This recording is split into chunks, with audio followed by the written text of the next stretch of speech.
We're back on the Metal Bastards Podcast channel. And look who we got with us. A huge member of the Metal Bastards Brotherhood, Mr. Ryan Arnold. And this right here is basically a fun stream. Now, this is the way we probably should have began this, to be honest. Just thinking about it now, like I guess we kind of rushed into the Motorhead thing. But, oh shit.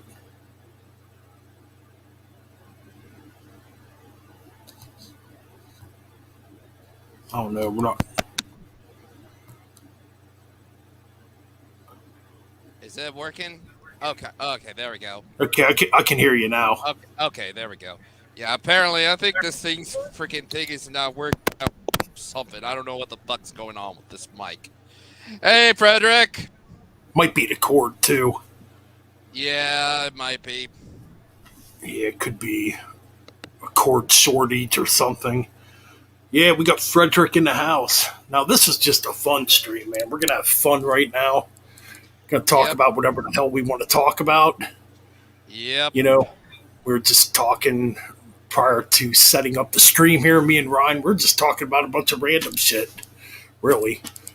Yep. Talking a little bit about the new Scorpions album, which I'm going to be reviewing on Tuesday on my main channel. We're going to be talking about Rock Believer, the 19th studio album by the Scorpions. Damn. And I'll tell you what, man, I don't think nobody will be disappointed with this new Scorpions. Hell yeah. And Frederick, if you want to join in, Frederick, I'll send you a link. Yeah. I know I'm going to send Josh Dominus a link here. He wants to join in, so. Oh, cool.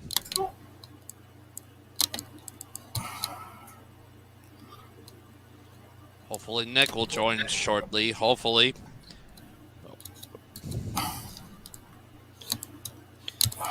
Okay, there we go. All right, there we go.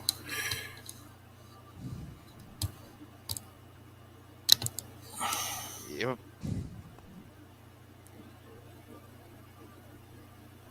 Yeah, I'll send you a link to Frederick. And we're going to have ourselves a little party tonight to break into the new channel. Yep. So get your Jack Daniels ready, get your beer ready, get whatever you're doing ready. Hell, if you're just eating a pizza and drinking a Coca-Cola, man, or whatever, get ready. Yep.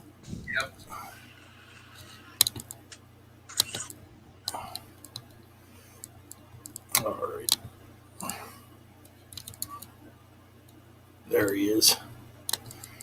All right, link is sent.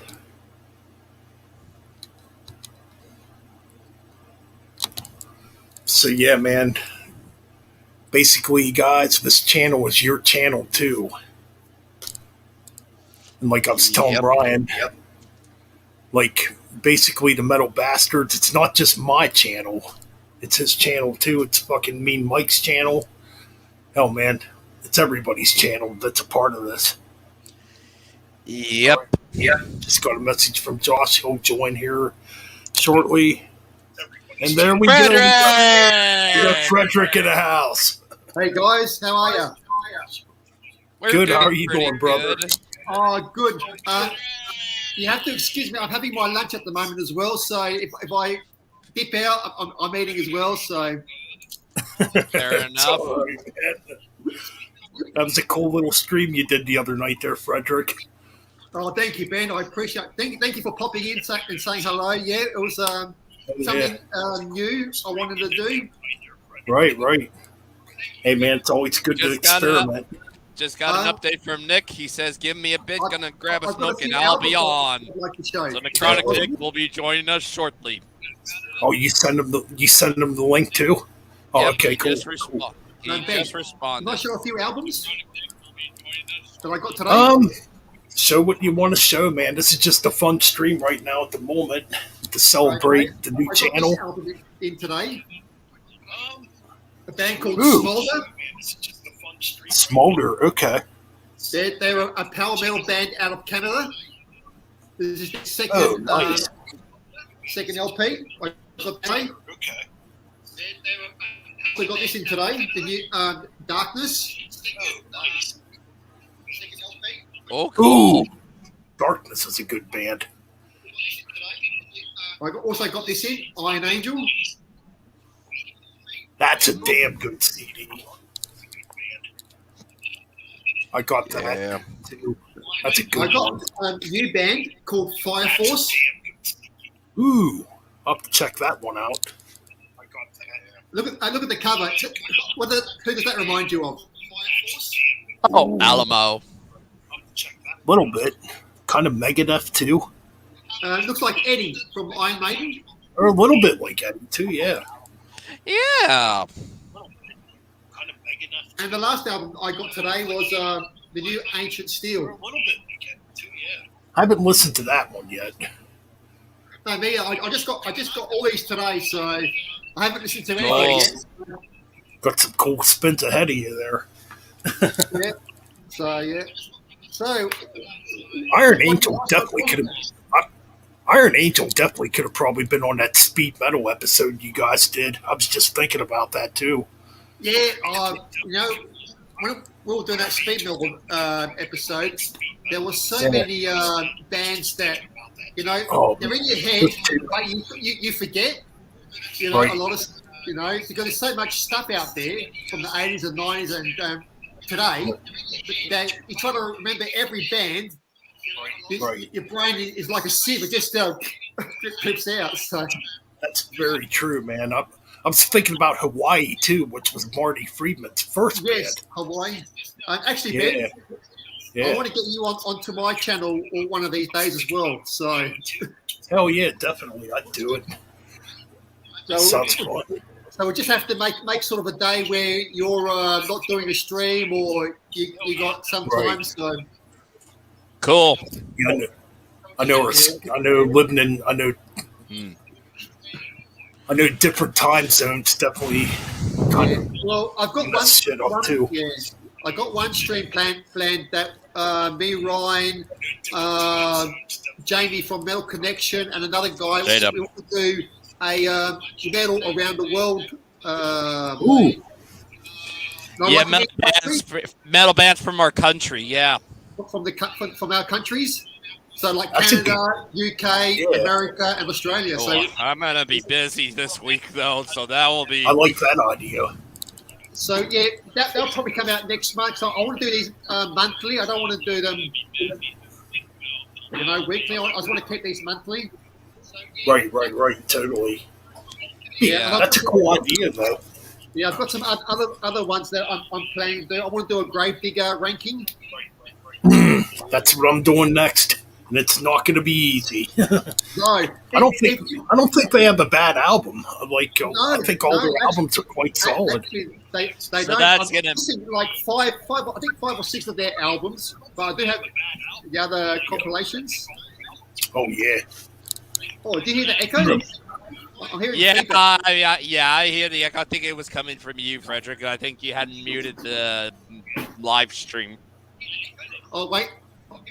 Yeah, I hear it a little bit. Yeah. It can't be me because I don't have it pulled up here on my laptop. Okay, how's it now? It's a little better. Can't be me because I don't have it pulled up here. Yeah, I still hear it. Is there no way you can mute it? Yeah, they have the echo option on there, but it doesn't always work right, which is weird. And especially if you're using a mobile phone, it seems like it really works bad. Yeah. I don't know. I guess it depends what kind of phone you have too. Well, I'm on my laptop, so Now it sounds good. Oh no, I guess it depends what kind of phone. No, it keeps coming in and out. Oh. Now it sounds good. Yeah, echoing. I'll be back.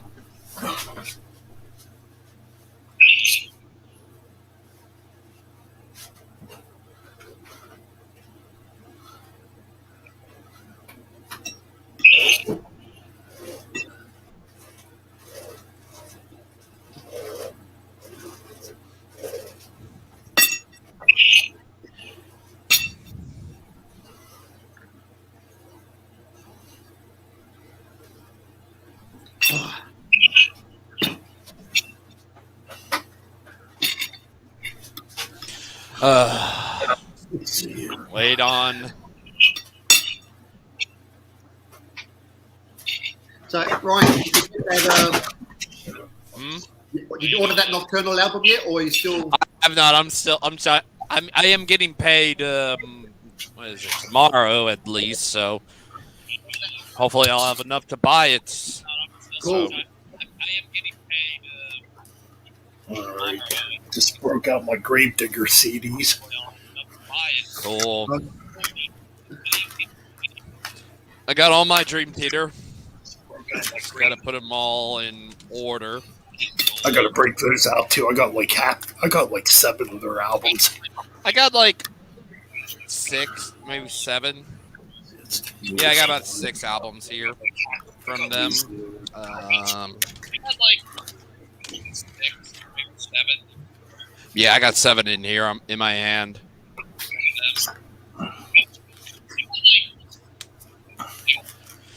Oh. 7 in here in my hand. Oh boy, we're gonna be having to deal with this echo. Yeah, it's got that. It's Frederick. I know it's Frederick. Frederick, can you not at least? He says he's on the laptop. Oh wait. Oh right, there he is. It's Frederick. Can't you at least mute the YouTube end or something? Like, there's always a way on the laptop. Like, there's usually freaking. Can't you at least the YouTube end or something? Like, there's always a way on the laptop. There's there's a speaker on there, and you can click on it, and you can. How's it now? How's it now?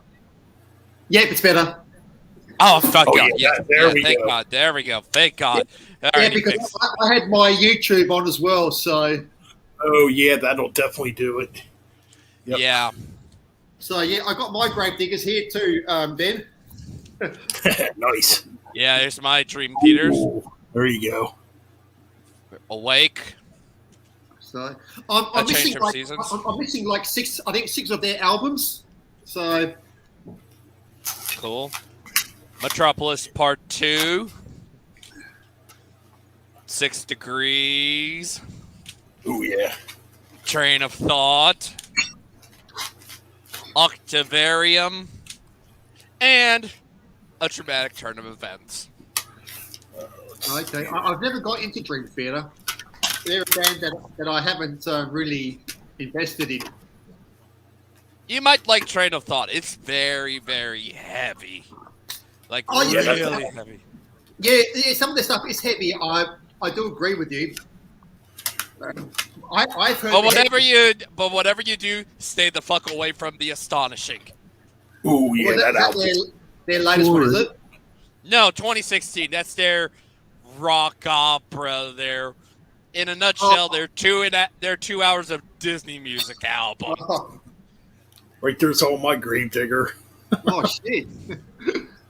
The only albums I'm trying to get that I need on this, that I have on my list that I want to definitely get, Systematic Chaos, Black Clouds and Silver Linings, the new album, and Images and Words. I am throwing in because it is technically was a part of the Images and Words sessions. I am including a Change of Seasons. Yes. So I'm including that with it. Outside of that, stuff that's in like maybe the bottom 5, maybe Distance Over Time. That might be it. Hey, Deimos.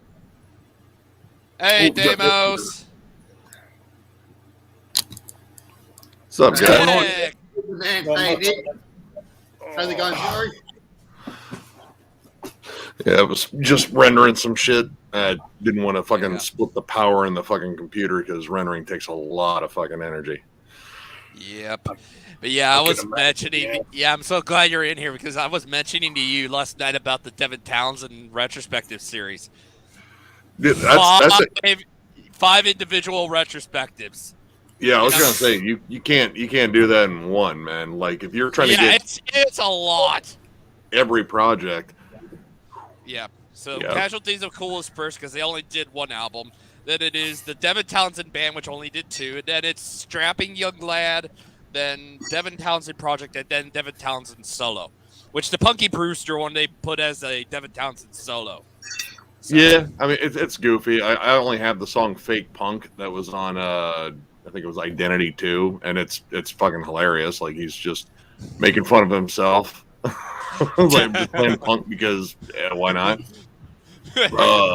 Now, I've been going through all the comments and shit for Blood Incantation. Man, those dudes fucking pissed off everybody. Well, some people. Well, a lot of people. Even though they... it's not a death metal album. I don't know. Did you hear about it? What, the Blood Incantation? Yeah, Time Wave Zero. I haven't even heard it yet. It's not a death metal album. It is not a. It's just an ambient synth album. Like there's 2 tracks, and they're both around 20 minutes. But they're split. I see it on YouTube. They're split into 4 parts or something like that. At different movements within each song. Yeah, movements that are split into different songs and stuff. Yeah. There's just maybe an acoustic guitar in there. It's all Moog, like synths and shit, and all analog. And it sounds like the score to like a late 70s, early 80s sci-fi movie. And people are losing their fucking minds because, wait a minute, this isn't death metal. It's like, dude, they've been telling people for a while that they were going to do just an ambient synth album just because they wanted to do one. It's not pretty much reflecting what they're going to do in the future. It's like, this is just kind of a one-off. And then people fucking flip their shit. Yeah, look at it as a one-off, people. You fucking idiots. Yeah, look at it as like when they already told you they were going to do it. Oh, I mean, we've been. Yeah, look at it. It's like Metallica when they did that album with Lou Reed. Sure, a lot of people shit on it, but it's like that's a one-off. Yeah, pretty awful. But I actually like this just because I like sci-fi movies. I like fucking. I mean, this dude here. Tangerine Dream and shit like that. Like, I think it's kind of cool. I think maybe it should have been its own project and not been under the Blood Incantation banner, but I think they... I feel the same way with the later Opeth albums. I don't feel like it should be under the Opeth name, in my opinion. See, I don't know. Like, I mean, I don't think he was ever going to... I mean, it's always Ackerfeld. It's Ackerfeld's project. He's going to call whatever the fuck he wants. I mean, to be honest, like the rest of the band are kind of hired guns, essentially. You could say, like, because he's had Martin Mendez since still alive. He's the only long and tenured member in the band. But when it comes down to the writing, I think it's all like pretty much Ackerfeld. And I mean, if he's the guy signing the checks and shit, you're just like, well. It is his band. It's his band. It sounds to me like they're doing an Ulva sort of thing. Yeah. People, I saw a lot of fucking comments like, oh, they're going to pull an Ulver and they're going to fucking sell out and do like Radiohead bullshit. I was like, dude, they told you it's just going to be a one-off thing. With that sort of black metal, sort of thing, you can do anything you like, you can do the raw brutal black metal, and then you can go to the ambient, it doesn't really matter. It's still Burzum comes to mind. Actually, brutal, a lot of people brought up Fenriz, the Neptune Tower stuff that he does, which I've never actually sat down and listened to. But you need to get the first one. The first one is very dark. It is very, very dark. All right. Very dark. So it's almost like like if you think of Burzum, what Burzum. Yeah, they went from that black metal stuff, but they had some of the ambient stuff, but they were purely black metal. And then they transitioned more into the ambient stuff with say the Ways of Yore. And then the Viking sort of ambient as well. They did that sort of style as well. So. Well. No, people are going to criticize any band that's going to change their style. you know, like with Opeth. They did their death metal band, death metal. Watershed straight into that Heritage, which I consider to be the debut Heritage album, self-titled. Yeah, I don't consider it to be Opeth to me. Oh, it's Opeth. And Enslaved, with Enslaved, they did their sort of black metal period. They went into the prog. You know, Dark Throne freaking went to death metal straight into like black metal on the third album, and then they were just black metal for a bit, and then crust punk, and then heavy metal, and the doom metal. And punk metal. They got that punk metal as well. Punk rock, the crust punk stuff, yeah. Dark Throne does whatever the fuck they want. I mean, and I love that about them. Like, it's just like, hey, we're gonna put out this album that we like. So I don't know if you like it, cool. If not, if you don't get it, I don't give a shit. Yeah, that's it. You know, the band can do what they want to do. You know, it's their prerogative. If they want to do an ambient album, do an ambient album. Yeah. You know, then go back and do their death metal out. Do their death metal again, you know? Oh yeah, and they're gonna do it. Like they're gonna go back to the death metal. Everyone's like, dude, there were like people saying they fucking ruined their careers. Like, no, they fucking haven't. Because guess what? As soon as they announce the full-on death metal album, you're gonna fucking pre-order it because Nick. Oh yeah. I left a message on Facebook about that. Oh yeah, I just saw that. I'm gonna leave that for Miller to get to. I'm gonna let him know. He's probably asleep right now. Yeah, but because, when you do the countries, it won't only say USA. It won't say any other country. Huh. I'm gonna let Miller look at that when he can get that straightened out. He's the one that's because we've shipped shirts to Australia before because we've had Australian fans that like us for whatever reason. But we'll get that straightened out. We're trying a new thing with the Shopify and. I don't know how any of that shit works. I want to get a shirt. I want to show my support. So, thank you, man. I fucking appreciate it, dude. But yeah, that's been my day. It was just going through those comments and editing down a collection update, which was also giant. Do you still listen to disco, 70s disco? Oh yeah, shit. We were fucking winding down the point. I mean. When I was a kid, I used to go to roller rinks a lot, and they would still play that stuff. And ABBA, Bee Gees, Disco Duck. If anyone remembers that shit. Oh yeah, I remember Disco Duck. Yes. Fucking Village People. I mean, they played all that. It was roller rink music. Like even the porn soundtracks. Oh yeah, pretty much. Well, I mean, that was just like funk and porn music's just kind of its own fucking thing. I can't think of her damn name, man. She was like the queen of fucking disco. Donna Summer. Donna Summer. Donna Summer. There it is. Yeah, Donna Summer. I Feel Love. Something like that. She was a great fucking singer. Jesus. Oh yeah, hell of a range. Yeah, I thought I'll put that in because I wanted to see what your guys' reaction would be. Dude, oh, good. Oh, no, I was gonna say we got asked a whole bunch of strange questions, and that was actually pretty fun because I mean the show itself, I felt bad because our buddy CJ, we met up with him, solid fucking kid, just he's got all the wonder in his eyes about music and everything. It's like, oh, you're young, life hasn't shit in your heart yet, but it's good to see this. It's really it was a good stream. It was a good stream. Oh, it was fun, and it was cool going out there. Those fucking bots. We just kept fucking yeeting them out of the fucking thing, but yeah, it's just man. It was. They'll get him blasted with sex bots. It's blasted. It's hard to fucking avoid them, man. You just gotta fucking kick them out when you see them.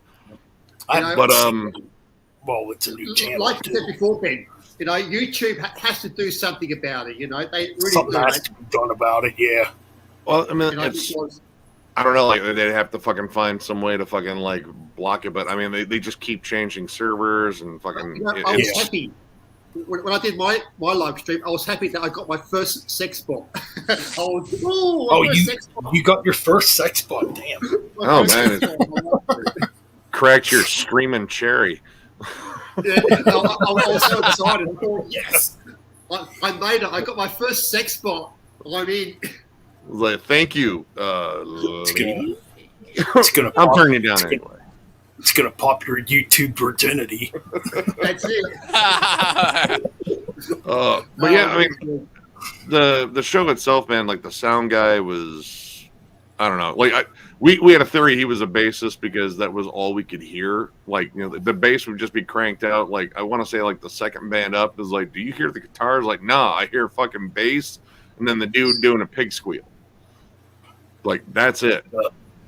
And yeah, I was like, man, and I felt bad because we had to leave before CJ's band went on, which I have their album. They're really fucking good, like a really cool, like experimental black metal project. But he said, like, that album is completely different from what they're working on now. They said, we want to just kind of push the limits of extreme just in terms of all sorts of stuff. But they were going to play all the new stuff, and we missed out because they didn't get a chance to go on until, like, I think they probably didn't go until like 12:15. And when we were originally going, they were like in the middle of the lineup, and then they got bumped to headliner, but it's headliner at a local show, so that means 11:30 when no one's there. I was like, wow, man, they fucked you over. I'm sorry, dude. But I mean, it was pretty cool. We got to go to a fucking small record shop, and I found some fucking kick-ass shit, like some shit I've been really looking for. Like, I mean, I'll tease one.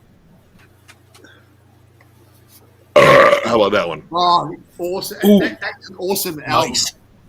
Yeah, I've been looking for some Sabat for a while and snagged this one. I was showing these guys. I bought some vinyl today.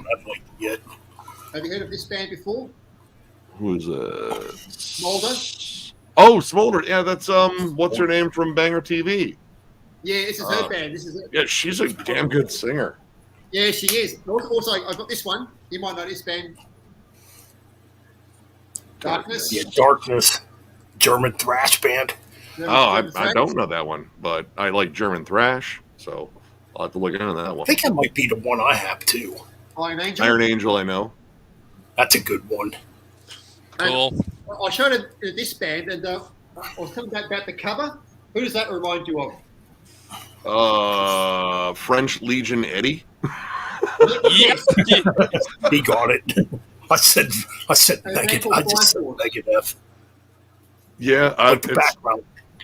Yeah, I mean, he's definitely he's got one of, you know, fucking. I mean, it's almost like an Eddie fucking Vic Rattlehead fucking. Yes. And I got this. He's related. So that means he's related to both Vic Rattlehead and that means he's related to both Vic Rattlehead and Eddie. Still gotta check that album out. That Agent Still album. And I was thinking myself, you know, I was showing these covers. You know, I might do a covers album. You know, the good and bad in metal covers. I think that is what I'm eventually going to do with Marty. Unfortunately, like, he was trying to get me for this Friday, but I was, hey man, I can't because we're going to go see Nile and Incantation on Thursday. So reviews won't be up until Saturday because we're going to have to record them on Friday. But that'd be a good show. Oh, dude, I'd love to see Incantation, dude. Hell yeah! Incantation fan, dude. But here in Australia, it's very, very hard. It's very hard at the moment to get live bands overseas, you know. And I think you were talking with the guy from the Mentor the other day. You're talking about live shows in Australia and you know, the restrictions that we have here, and bands cancelling tours because they can't get into our borders, you know. Yeah, I mean, eventually, you know, that's going to start wearing off. Like I said, I think COVID is starting to run its course and shit's going to open up. But now we got Russia, which fucking. Yeah. When I heard that, I've been honestly trying to avoid that because same here. I dread the news anyway. People will message me on Facebook Messenger about what's going on in the Ukraine, and I'm like, I know it sucks. It's very sad, and I feel bad for them. But it's like I don't want that negativity tossed at me 24/7. You know what I mean? And you know what's worse? It's like we just got we're getting over COVID. It seems like we're finally getting over it. And like you said, now this Ukraine thing's happening. Yeah. You know what's worse, guys? Putin wants to do chuck in the nuclear bombing. Dude, I think that's a flex. That's a bluff because that's mutually assured destruction. He launches one nuke and then everyone's gonna fucking nuke him. Yeah, I know. Yeah, it is a bluff. It's a scare tactic because Oh yeah. And, I mean, honestly, because North Korea's done that to us. Yeah. And he's essentially a dictator now. I said, he's a freely elected president. Yeah. Whatever. But still, it's still a shitty thing to say to the world. I'm gonna use a nuclear bomb, to blow up your country. It's a shitty thing. He's just gonna hurl troops at him. Like, he doesn't give a shit if hundreds and thousands of people of his or theirs dies. It's all about power. He's power hungry. He's a fucking Bond villain. I mean. It's nice seeing people in Russia standing up to him. Like, we don't good. want this. As soon as I saw those people in the street, it was like, good. Yep. So good. Give them help. I do hope that when this war is over, Putin will be sentenced to a jail term or whatever. Death penalty at this point. Either that or a soldier or somebody's going to come up to him, put a gun to his head and blow his. Because and put him in Jeff Bezos' fucking rocket and just send him into space. Like, no return policy. I got family in Europe, and I'm worried about not in the Ukraine, but on the other side of Europe, and I'm worried about what's going to happen to them. With these rockets. You know how these fucking rockets go? I can go miles and miles away, and if one of those rockets, hits my family's country, it's going to be a shit of a war. Right. He's definitely stirring the fucking shit pot, and I mean, I'm hoping Ukraine is ready to fight, and that's fucking great. I was watching the news today, and they're holding their own. Good. They're holding on, and there's supposed to be a talk with Russia and at the Belarus border with the Ukrainian and Russians are going to have a talk, and hopefully this will but that's a big hope that they'll talk peace. I don't think Putin's willing to concede anything, but at least the guy from the leader of Ukraine seems like sensible, and he's out there. Like, he was out there in a fucking flak jacket. Fucking that's a leader. That's not just a fucking boss. Putin's a fucking boss. Right. Sitting back, fucking eating grapes. What's also disturbing is that China is are watching, to see what happens. Because here in Australia, you probably heard of what happened here in Australia with the Chinese, with the COVID and the export of goods. China wants to take Taiwan. You see, so they're watching to see what Australia is going to do about this Ukraine, because I think if China will attack Taiwan, because now Russia's attacking Ukraine. They've wanted Taiwan forever. Years. I think China's just going to watch. I think China's just going to watch because the sizable dollar amount in terms of like an investment in the U.S. Yeah, because they don't want to stir too much shit, because eventually this country might get involved, and we're not good at much, but we're really good at blowing shit up. Like, that's true. Oh yeah, that's man. I agree. We're not a bright people, but we're a very explosive, violent people. Yeah, here in Australia, you got that right. Here in Australia, we are bright, but we're cautious. We are cautious, But I mean, unfortunately, America's not that cautious. But at least it seems as though we're playing cautious right now. I mean, we're trying to explore every option other than going in there and fighting. Like, we're sending arms, we're sending support. We're just not sending. It's all NATO stuff. Yes, so Australia's doing that as well. We're sending money, we're sending medical supplies, food, and that. So, yeah, I mean, I'd rather not see us get involved in a full-on fucking war. Yes. But I don't think Putin wants that either, because well, unfortunately, the U.S. and Russia are kind of the same in the sense that we've picked a lot of fights, but it's been a long time since either has picked a fight with a country that can really fight back. And right now, Russia's kind of learning that because the Ukraine can fight back. Like, we've been bombing desert tribes and shit for a long time. We haven't fought someone like, like a first world country in forever. And I don't know. Since probably Vietnam. That wasn't those were fucking villagers and people that believed in a cause, and they were just guerrilla fighters, and they fucked us up. We went in there half cocked, and that's a very ugly war. Yep. I mean, all wars are ugly, but that one was really ugly. Okay, not counting that. But if not counting that, maybe Japan. That was World War II also. Yeah, I mean, Japan's an ally of ours. I mean, hell, they own a good chunk of us too. Yeah. Yep. So with this war, do we support the Russian bands that like a lot of the metal bands now, or do we just I don't think discard them? I don't think they're involved, like, unless they're openly saying, we support President Putin. Is like, I'm not fucking supporting your fucking shit because you're supporting a fucking cockbag. Only band that I know, the only band I think I know from either of those areas is Nocturnal Mortem. No, there's plenty. Pyre's from, I think they're from Georgia got absorbed by Russia. I follow a guy who currently lives in Ukraine. I think he's a bassist who's done Metallica bass covers. I think Andreev or something. His first name. I can't pronounce his last name, but he was he had covered Metallica and stuff. So he currently lives in Ukraine and stuff. Yes. I know one of the members of Ginger. I think it was the bassist. Yes, they were. They posted about that. Putin has no justifiable reason to be doing what he's doing. Last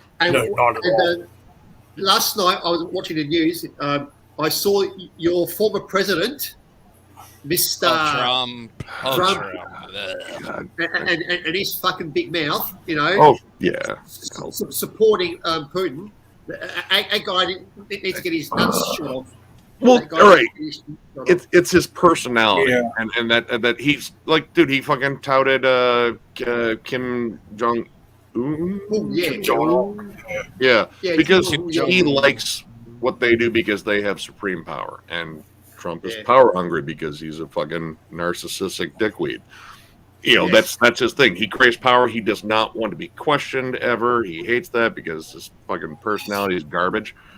But Putin has that, and Trump looks up to that. Like, I remember the whole when he went over there to talk to fucking Putin, and went in looking cocky, came out looking scared.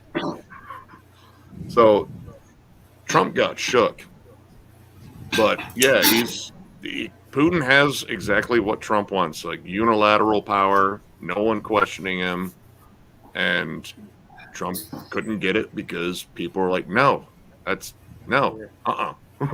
You fucking kidding? Yeah, no. It's all bullshit. It's just total bullshit. And I'm hoping that this, ends quickly and it ends with the Ukraine fucking kicking Russia right the fuck back out. Yeah, keeping their country. Because when the Ukraine did depart from Russia those many years ago, they were happy. They were enjoying their life. A pretty solid country. Like, I mean, they've been self-sustaining. They've been, solid economics and peaceful government. And then this Bond villain comes in and he wants to take it back. Like, you don't even need to do much Photoshop work to fucking put Dr. Evil on fucking Vladimir Putin. Have you seen the Hitler references on Putin? Pictures I'm sure they're out there. I already saw the Mussolini ones. Like someone says, like he looks like Mussolini, except without the goofy hat. Well, there was one with him as Hitler with the moustache and the hairdo, you know, with the riff there. It's just a bad wrong. situation. Ugh. Yeah. But yeah, I don't know. I'm trying to focus on any sliver of positivity. You know that's Well, I reckon I'll give it probably a couple more weeks and then it'll be over. hopefully, ideally, hell, not even that long. I would, you know, I feel bad for, like I said, people stuck in Ukraine. I feel bad for, you know, Russian citizens. They're like, man, they're gonna think we're all for this, and this is really bad. Yeah. Well, the world needs to unite. We all need to unite and hold hands and help Ukraine get strong and get Putin out of government, punish him. Right. Apparently, we froze his assets, so that's at least something. I mean, hey, you know, I've always said, like, great place to fucking hit anyone is right in the fucking wallet. Yeah. I heard he's got like $100 million. He's worth $100 million. He's got assets. I thought, fuck. Wow, but that's nothing compared to some of the people like some major gaming corporations. Like I think freaking Microsoft is over $1 trillion. And well, Microsoft has like shareholders. That's a business. That's a corporate entity. That's different. You look at that and you see him with freaking Putin having $100 million. That's like to Microsoft. That's like, oh, that's Trump. That's chump change or something like that. That's the salesman of, you know, a game. For one guy to have $100 million, you know, that's a lot. So I know America has blocked every bank in Europe and I think in the US, I think they've blocked him as well. And so he's sitting in his chair thinking, oh, I can't eat. I've got no money. I'm going to go hungry. Dude, he'd eat one of his citizens. Probably. Like, it was 5 minutes. I was hungry, so I eat Gregor. Yeah, he'll do an Idi Amin. Yeah. Okay. So, let's talk something positive now. Yeah. Anyway, I don't want to talk about. I don't want to hear about this. This is just makes me uncomfortable. Well, we're not here to be depressed. No, Has anyone jammed that yet? Metal. What's that one? Elysium. No. Yep. Oh, dude. Damn I mean, if you love prog them. metal, Opeth, and Jeff Loomis. Ooh. Gotta check Jeff that out. Loomis. I remember I heard about them with, I think it was them, and I think they were on a tour with They Uplift Scars at one point. Oh, dude. I was going to say something earlier when we were talking about this. Always. Oh, sorry. Love that. About disco? What? No, I was going to say something earlier when we were talking about Disco and Dawn of Summer. We used to have a local band. I think they're still around, actually, where I used to live at near Pittsburgh. We had a local band back there called the Dirty Dogs. Just a local bar band. Not like the greatest band, but they used to do a cover of that Dawn of Summer song. I think. Which one? I Will Survive. Oh my god, dude! Almost got and they ripped that song up. Like the guitar player would just shred at the end of it. Like he'd be doing all these Ingwe type of shit, or all this Steam type of stuff. I think that was Gloria Gaynor. Or okay. Yeah, no, but I mean that's a disco fucking classic. Yeah, I've been getting into this at the moment. Underground Never Dies. What else is on there? This would be under Nick's log. It's they're all underground death metals. Like you've heard of these bands: Incubus, Lord, Mutilated, Dr. Shrinker, the Incubus stuff, Ex Mortis, Necrovore, Sadism, Invocator, Amoris, Poison, and Metal Decay. These are all sort of underground death metal. That's and get the German Poison. not Yep. the poison. Yeah, I know it's the German poison. Yeah, I figured it was the German poison. If it was the regular poison that we all know, I'm like, the cat dragging. No, it's not. I would be like, oh fuck, when did the glam I know poison back in become? It's a cool album. I know back in the 90s or maybe early 2000s when Incubus was popular, the other shit Incubus, I'd fuck with people all the time. Hey, I still kind of like those early Incubus. Yeah. Well, I didn't know about that Incubus because I know about the other Incubus first, the funk one. I like that. Same. They're all but the mainstream Incubus. Yeah, but when I found out about that Incubus, all the reissues that already been changed to Opprobrium.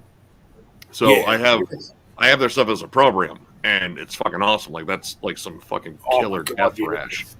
That is great. I used to have the original Incubus vinyl, but then I got rid of it. Now I got the reissue under Obrium.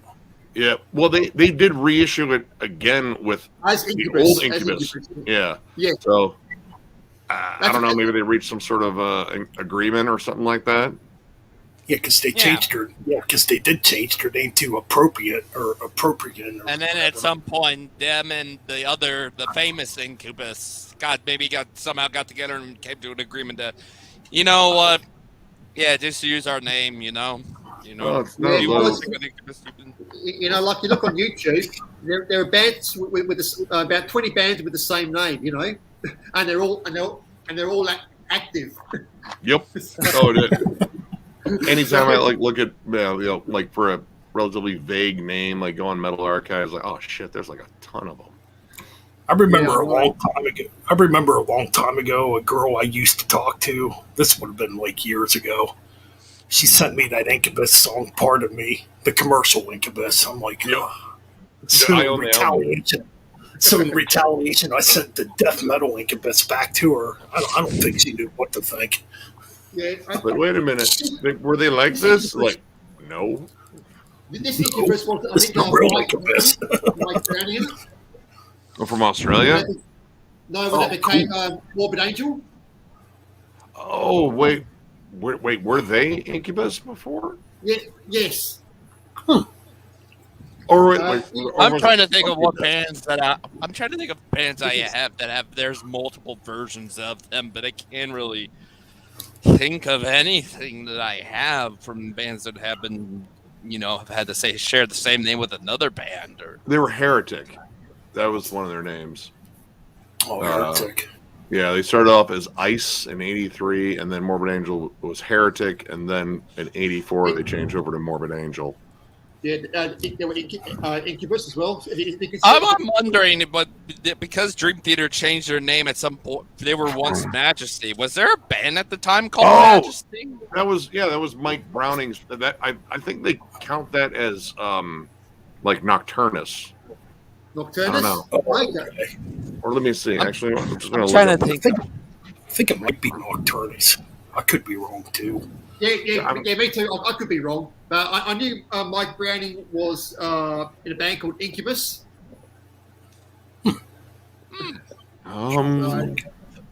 Yeah, from '86 to '87. Yeah, just the one demo. Yeah. Yeah, I'm trying to remember. There was a band at the time because Dream Theater were once called Majesty, and I'm trying to think of there was a. They said they couldn't use that name because there was a band at the time called Majesty, and I'm like, yeah, from Germany. Were they a big deal? Because I don't think they were a big deal. No, the other Majesty was more of a power speed metal from Germany. Huh. Oh, I've heard that German Majesty before. So, yeah, like speed metal. Yeah. Yeah, here it is. Oh yeah, yes. Okay, Majesty, also known as Metal Force between 2000 and 2011, is a heavy metal band from Germany. Yeah. I mean, this is the next collection update. Oh, yeah, and they all... Another great. That's a good one. This one's pretty good. Yeah. I still think I love that album. Wheels of Steel is probably my favorite so far. I love that album. Oh, it's a good album, though, dude. The Eagles Landed, I think, is such a cool, spacey fucking jam. Right, very, very different than pretty much anything else on that album. Like, it's just kind of chill. I'm like, ooh, all right. I still need to get the new Saxon. I It's haven't good. even listened yet. I heard it's really good. And honestly, like, I don't know if you've ever seen this before. no, Jesus. Holy shit, that's a big that's freaking Saxon. awesome. Wait, is Dude, how many fucking albums are in there? Damn. Show them. I want to see these. Nine Holy records here, shit. from Solid Ball of Rock up to Into the Labyrinth. Oh, Oh, jeez. well, what year's that last one? Last one was 2009. Oh, so just before this album. Yes. Okay. Yeah, I got the book version. I got the hardcover book version of Sacrifice from Saxon. Didn't really break anything out. This was released through Demon Records. So I like that name. Hardball. Okay, yeah.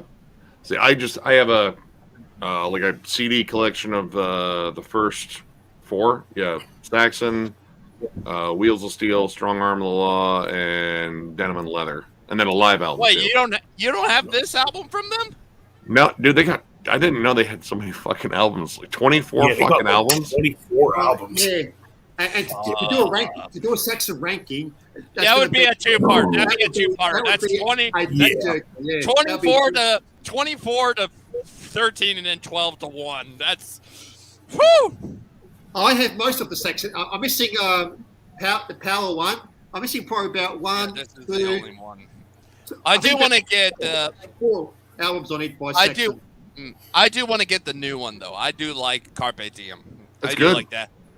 Dude, I was aside from the title track where I was getting annoyed that it kept saying the title track over and over and over again. Oh, that's kind The of rest of this thing. The rest of the album was fantastic. After it was. Yeah, the only new thing, Oh, go ahead. Go ahead. the only new release I got was the new Scorpion. Hey, I didn't pick up a is that- physical copy. The is review's that up good? tomorrow. Ben, is that Yeah, I good? saw that. I'll be watching that. Ben, is that album good? I like it. I'm gonna be reviewing it too. I heard it was back to their 80s sort of more heavy metal style. Yeah, like to me, it kind of sounds like it has like a Blackout, Love Drive, Animal Magnetism type of vibe to it. You had me at Blackout. Because Yeah, I- it definitely has some Blackout on it, I don't own any Scorpions. I don't know. especially on the track 7 Star dude. or 7 Sun. I got it on That vinyl, definitely has the Blackout man. Dude, Taken by Force, like that's probably my go-to one. Oh, I love that album. Between I that think and there's one more, though. Trance is another one I like a lot. I still gotta get Yeah. that one. Actually, I had a chance at getting it, and I actually had the cover with the chick with her tit out, so the uncensored one. I got the T-shirt where the chick has her tit out. On the vinyl. Dude, Gonna look for my vinyl quick. Yeah, as you can see, my vinyl are now up there, along with my cassettes. So I put them all up there. So need to start stay making organized. I gotta start making more shelves over here. I gotta get rid of Put your kits out. thing There you right go. here. Well, I mean, they at least got Oh, the wait, I'll chains stop you. obscuring it. Like the entrance I'll one, like stop she's you. got like I'll stop a you. tit out. This one's Oh, got there you a go. dick out. This one's got a dick out, as you can clearly see. Little hermaphroditic. Hermaphrodites. Yeah, it's part of a series of albums that Skamash are doing. I don't know when they're gonna do another one, but hopefully I think- soon. Some gods and deities are viewed as hermaphroditic, so I suppose that Yes. makes sense. Yeah, but I think that's the only thing I got that's kind of maybe got some nudity. Oh, know I mean, what I else had I have. stuff. I'm not gonna fucking break that Yeah, out. I gotta yeah. see. I'm the same, Nick. I've got stuff too with bands. Oh with- yeah, this. I totally realized this is kind of a profanity thing. Oh, that's pretty phallic. Yeah. It's the Tool's one and only demo. Plus, it's got some songs from Salival, which I need to get that. I need to get Salival at some point. That's the one thing I need. Oh, mine's sitting right up there. Damn you! You got The saliva DVD. and I don't. It goes for a lot. I had a chance of getting it on both VHS and fucking DVD, but I just went with the DVD. I want. If there is a way of getting it on CD or I can something see- like I that can see as now- DVD, I would want to get it instantly. It's. I mean, let me see what it's going for in Discogs. Yeah. I got 'Cause it was- Discogs. It was pricey last time I saw it. Oh 'Cause I god, could that's probably just gonna go to- be. Well, on the low end, it's going for $35. Sweet. But you're not gonna find it for that, I imagine. High Let me end, see. 40. $234. Ooh. Yeah, right there's the entrance I have. Oh, yeah. I just want to Yeah. go for the US. Don't have the tip, though. Yeah. Yeah, Fuck. they were quick to censor that one. I should have fucking got that. I Okay, actually, let me- shit, man, I can actually talk to the dude the record shop we visited. We gave him a Oh, card. okay. I might actually hit him up and say, hey man, I'll hit up your Venmo or what the fuck ever if you can send me that fucking in-trance CD with the tit out. Oh, I got this one too. Firewind. which Oh, is only shit. I don't know Oh, that one. man, it's such a good album. Oh wow, that's okay. So I found some on Discogs. The cheapest one I can get is about $13.99 total. This is a CD plus DVD, a comp, stuff like that. What is the media condition good plus and sleep condition fair? The most expensive one on here that I see, $296.75, and it's near mint. Yeah. I'd rather get the $14 one. That's- Yeah. I just want to get it. I just want to be able to get it at the very least. Ever heard of this band, Acrofet? I've got that album. That's a great album. Yeah, it's a good one. I don't know Yeah, that it's one. Kind of like an Anthrax type of vibe to it. Ooh, Yeah, a bit of all right. hardcore as well. I think as well, a bit of hardcore. Yeah, a little bit. And Saxons. Maybe I'll go a little bit. Oh, yes. I like that album. I like that album a lot. Oh man, it's a good one. Yeah, I got Another the white thrash version. album I like a lot. Artillery. Oh, yes. I still gotta get the early Artillery stuff. Oh man, so good. That is a classic album. Great album. That's a couple. Okay, You know, nice clean I'm copy, still clean waiting for By Inheritance. I ordered By Inheritance by Artillery, and I'm still waiting for that to come in. Okay, the best one I can get Got that on CD. is about almost $84. Shit. It's a box set, man. You're gonna pay more. How about Yeah, pretty much. about that? Right? Ooh. Yeah, I got that on vinyl. Ooh, That's Yeah, a good album. that's a great album. I was lucky enough that one of the dudes from town's in a band. He was turning in his CDs, and I saw this in the stack. I was like, I will gladly get that one because this is the only Sanctuary I was missing. And honestly, this is the one I wanted the most because honestly, I think it's probably the best one. Oh yeah, it's more, I agree. It's more well produced. I did a ranking for them a couple years ago, and that's my number one pick. Dude, great songs, dude. Long Long since dark, Seeds of Seasons of Destruction. Because I remember a couple people were like, "Oh, but Refugees Denied so much better." I'm like, nah, I think I like the second album better. Honestly, like the debut, It's a little crashier. yeah, It's crashier. I don't think the songwriting is nearly as good. Yeah, Yeah, I mean, I love that album. Don't get me wrong, but I think the second album's way better. Oh yeah, I'm hoping for a new one. I'm hoping that a new one will come out with a new singer. they have a new singer. Yeah. Yeah, Yeah, it's the guy from I don't know why the band slipped. Witherfall. Oh yeah, no, yeah, that is right. Yeah, Witherfall. the guy and he sounds like Warrell Day perfectly. He's got that, those high vocals. I did see a live video. They did a live show, and I saw him sing, and I thought, yeah, that's Warrell Dale perfectly. Well, I mean, That's I'll what check I've it heard, out. too. I mean, And the also- Witherfall CDs are real good too. Also, Ben, that Wild Ride review that you did the other night. I'm definitely going to get that album because Mick's a part of. Yeah, Pierce is something you should know, Predator. Mick's a part of the channel. Yeah, Mick Watkins. He rarely does, but whenever he does do a ranking, it ends up going up on the channel. I think Ben mentioned before, yes. Yeah, but the last things I did a review for it. Yeah, I think his last rankings he did was a 2-parter Alice Cooper and then Blue Oyster Cult. So whenever he does another ranking or something like that, it's going up on the channel. Who's that? Who's this? Oh man, this is one of the greatest albums of all time, in my opinion. Oh, the Cars! The Cars! I love this album. Yeah, there you go. This is. I mean, I thought it was Miley Cyrus. Yeah, Wild Ride. What? Oh no. Yeah. No, I watched a bit of your review, but damn it, I had to do the premiere today.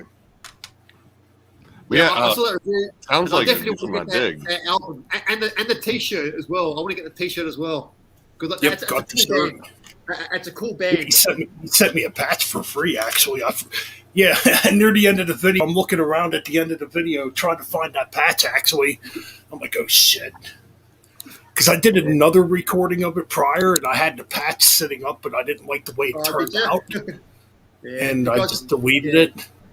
Yeah, because now I didn't even upload it, but I'm like turning around, I'm like, where the fuck's that patch? I'm like trying to turn around fast as I can so it doesn't look too stupid. Trad metal is big now. Traditional metal is coming back in a big way, shape and form. There's so many good bands coming out in the trad metal style. The modern trad, the new bands that are coming up. Tons of good stuff. Confused a lot too, like I know Chemist. I mean, Chemist got that opening spot on that Mastodon and Opeth tour. And Chemist blends doom metal and trad metal really fucking well. Bastet? I don't know that one. A band out of Italy, female-fronted metal band. New wave of trad metal.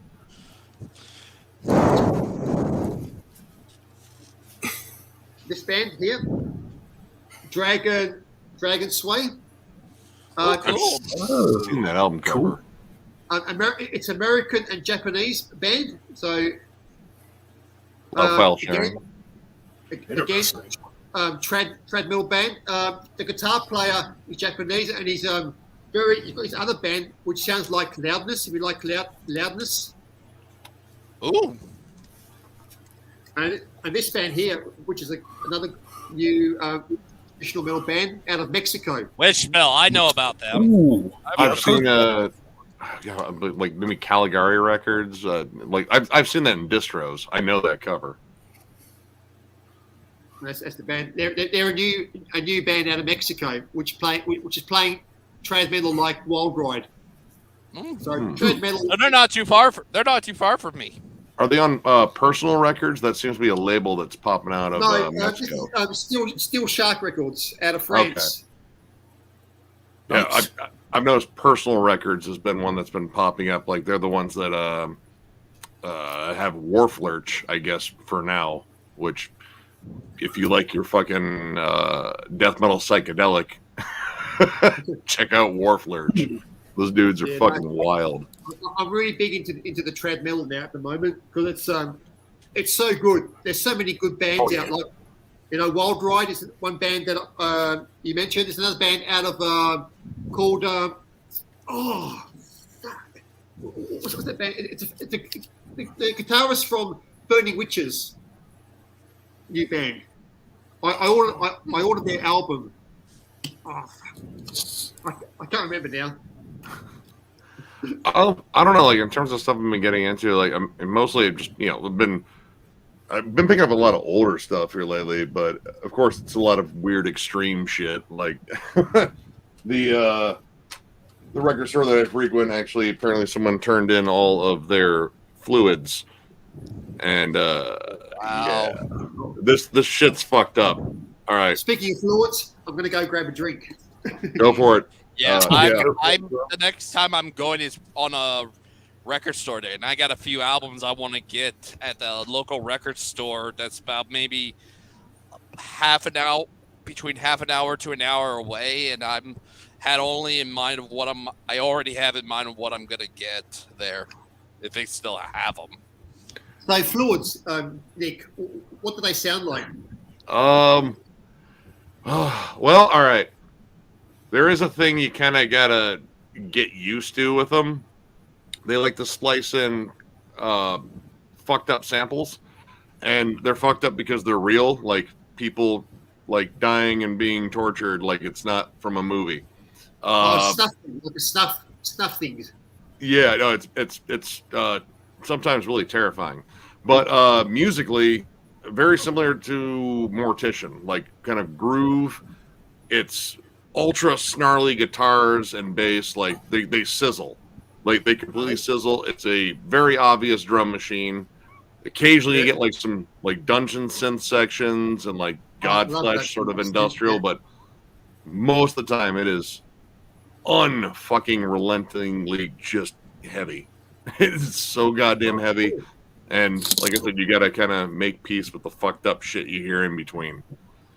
Okay, sounds that's in my wheelhouse. Yeah.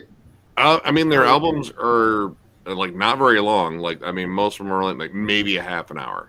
Because I do like my dungeon synth, and I do like my industrial sort of industrial black metal, sort of that. There's definitely a lot of that kind of ambience, but again, like kind of like horror themed, like like Goblin, except they were playing with Godflesh and Mortician. Okay, yeah, I love Goblin too. It's pretty fucked up, but I mean, been jamming this a lot. New Mass Worship. It's essentially like HM2 death metal combined with hardcore and like early Meshuggah. So like not super polyrhythmic, but the syncopated chugs are all over the place and scathing atmosphere. Like it's just so damn raw sounding. I love it. Okay. Nice. Yeah, it is. That is cool. I'm trying to think what else have been jamming. Like, I mean, a lot of just I can see it's kind of all over the map. I can see the background, Nick. You don't have that many CDs to jam on, do you? Again, that's it's just one room. That only goes through. I got like a toad. It's only about 9,000. Yes. 9,247. Yeah. Wow. Vinyl. I've only got about 3,000 vinyl. I don't have that many CDs. Actually, I don't know. Do you know Metal Viking 82 on YouTube? Yeah. He's got a cool channel. Yeah, he's got close to the same amount. Apparently, in terms of CDs, it was like holy shit. It was like like we're like neck and neck, I guess, when it comes down to CDs. Like he's been around for years. He's been around for a long time. It's surprising to me he does not have more subscribers. I mean, I don't know how much he like shares his stuff. Like just outside, like he just posts it, and then he's got. Shit, he's been around longer than me. Actually, I've been around YouTube. Yeah, I've been around YouTube longer than him. I first had my account in I think 2009. Wow, okay, shit, that long. I've had multiple accounts. I've had multiple accounts. The account I have right now, I've had since 2012. 28. I started in 2017. I started in 2021. You've only been around for a little bit now. I've been about 7 months. 7 months. New to the family. I pretty much just got obsessed with it and went gung ho, and I just I joined like almost every metal group I could on Facebook. Like anyone that'll let me, I would even tell them that, all right, listen, I'm going to be sharing like reviews. Is that cool? And I wanted to make sure it was cool with all of them, and they were all like, yeah, dude, we actually encourage that. It's like sweet, because here they come. And yeah, I just kept sharing, and I think honestly, like it was the Tool review we did that was the first big bump. Like when we did the Slipknot, the last one, and that one did well. But the Tool review, oh man, I got a lot of views and a lot of people. God, man, it's like one. Well, yeah, because a lot of people. It's A lot of people want to know what their thoughts are on an album that has taken them roughly 13 years. It's fucking 85 minutes long. It didn't need to be. Well, 77. Well, you're probably including the digital bonus, the other tracks for the digital version. It's sitting up there, and I've only listened to it twice just because, man, dude, it's just too fucking long. It's a fucking long drum circle while they're on mescaline. I can't hold my attention very well. Yeah, but then you probably listen to these guys, and they have a 90-plus minute album. Jeez. But that actually does something. It doesn't stay in the same place. Like that was my issue with the last Tool album. But it got a lot of views, and we got a lot of subscribers, and then the fucking... Oh, God, why are you showing that? Why are you showing that? I can't. God, why? They're awesome why? musicians. They're great fucking writers. Yeah, but they didn't need to write a singular 87-minute track. Yeah. on two CDs. Yep. And I'll pull up my Bandcamp on here. I listened to a 70-minute track. Where is that freaking album at? I don't even know Dope Smoker. Yeah, if I can tell the log, if this band, if you can see the time. One rip the whole way through. I don't know if you can see the time on here, but it says here 1 hour, 11 minutes, and 2 seconds. That's 71 minutes. That's too much for one track. I mean, hell, I have what is the Insomnium one? Winter's Gate. Not to mention, I've listed there's a triple album that's about 3 hours long. There's obviously the Astonishing that's over 2 hours long. Yeah, I never made it through the second. I listened to everything. Senjutsu is about 25 hours long.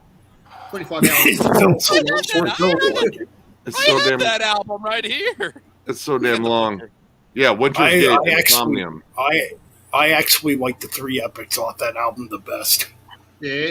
Death of the fucking... Especially the last track. Or the last track actually whoops ass.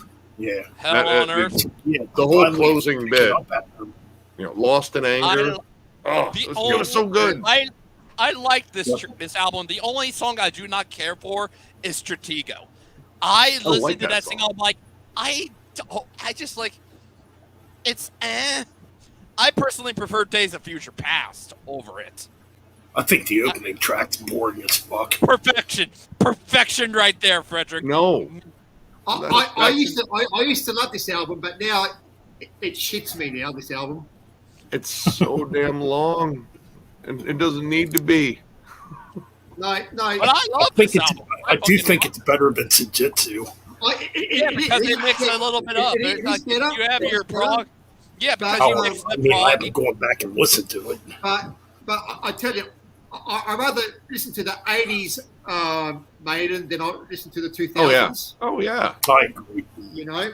Oh, yeah. The 2000 Maiden. My favorite Maiden's the Deano Maiden. Dude, Killers is so goddamn good. Yep.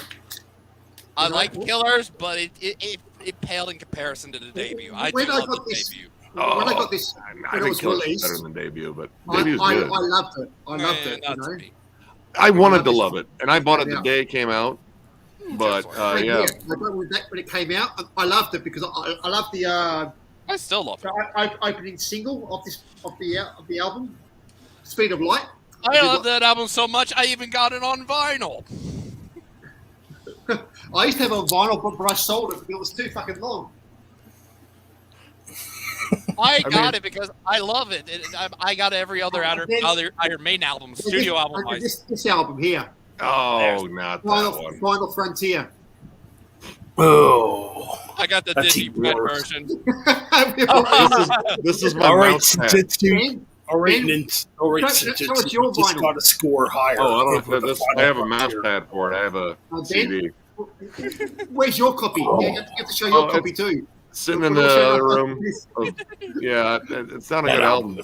I got every studio album from them. Well, there is a couple of tracks I do like on here. I did like El Dorado. That was a bit more fast paced on here. It was. Bruce's voice just sounds really weird on that album. And I did like the The Talisman. I think that's a good song. Yeah, And the last track. And the last track, when the wild wind blows, they're more the epic track that they 10 minutes. 10-minute It track. seems like that's what I I like, don't like about it. An album I like is A Matter of Life and Death, Yes, actually. yes. Even though I love that album. Dude, Got it. Oh, and I Better also, than a if I Million could pull, Suns. I like the fact that was unmastered too. It sounds Right. raw, and it's heavy, it's dark, it's a really fucking good album. Even I the also last got- track, The I Legacy, also is got the good. figure. I also got the figure for A Matter of Life and Death. You got The box set, reincarnation yeah? of Benjamin Brieg. That's what bugs me about the Final Frontier. I can't remember which track it is. It's near the end of the album. There's literally a track on that album that sounds like The Legacy, like the beginning with the acoustic parts. I can't remember which track it is, though. Isle of Avalon? And I'll also It might be. Starblind? It's been a long time since I Oh, listened Electric to it. Wizard, very familiar. Ooh, yeah, I like Electric Wizard. I've been on a sort of a doom sort of Yeah, I was on a Doom kick there for a couple weeks ago. Oh, dude. Where's my... you know, and That's a damn good album. I right love there. this band. Oh, That is wait, a which one is that damn one? Is that? I'd say I love "Come My Fanatics." That's one of my favorites. But yeah, Witch Cult. Witch Cult's good. Yeah, Let Us Pray. That is fucking awesome. I love this. This is their probably Speaking, what's up? their heaviest. This is their heaviest, more heavy album. It's really, okay. heavy. I love their debut. It's probably the most like laid back one. Fear of the Dark, yeah. I love No, this. that one is so fucking good, dude. Come My Fanatics Ooh. might be my favorite. I do like that one as well. We Live. Oh, do I have? I don't know if I have that one. Shit. Wait, is that a live album or? No. This is when that became a four piece. Okay, let's see. I'll show off my Maiden Huh. because I got all of theirs. Self-titled. Did you ever listen to Bone Gripper? I've Bone Gripper. I've heard a couple songs, but I haven't got any of their records or CDs.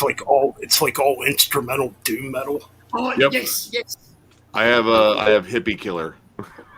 I have the album Miserable. Weed Eater. That's Yeah, a good fucking band. Dixie, dude. That dude.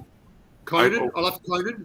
We saw. It was a while ago when we went to go see COC, Corrosion Conformity. Weed Eater was on the bill with Crowbar, and Weed Eater had quite possibly the loudest bass tone I have heard at like a national fucking gig.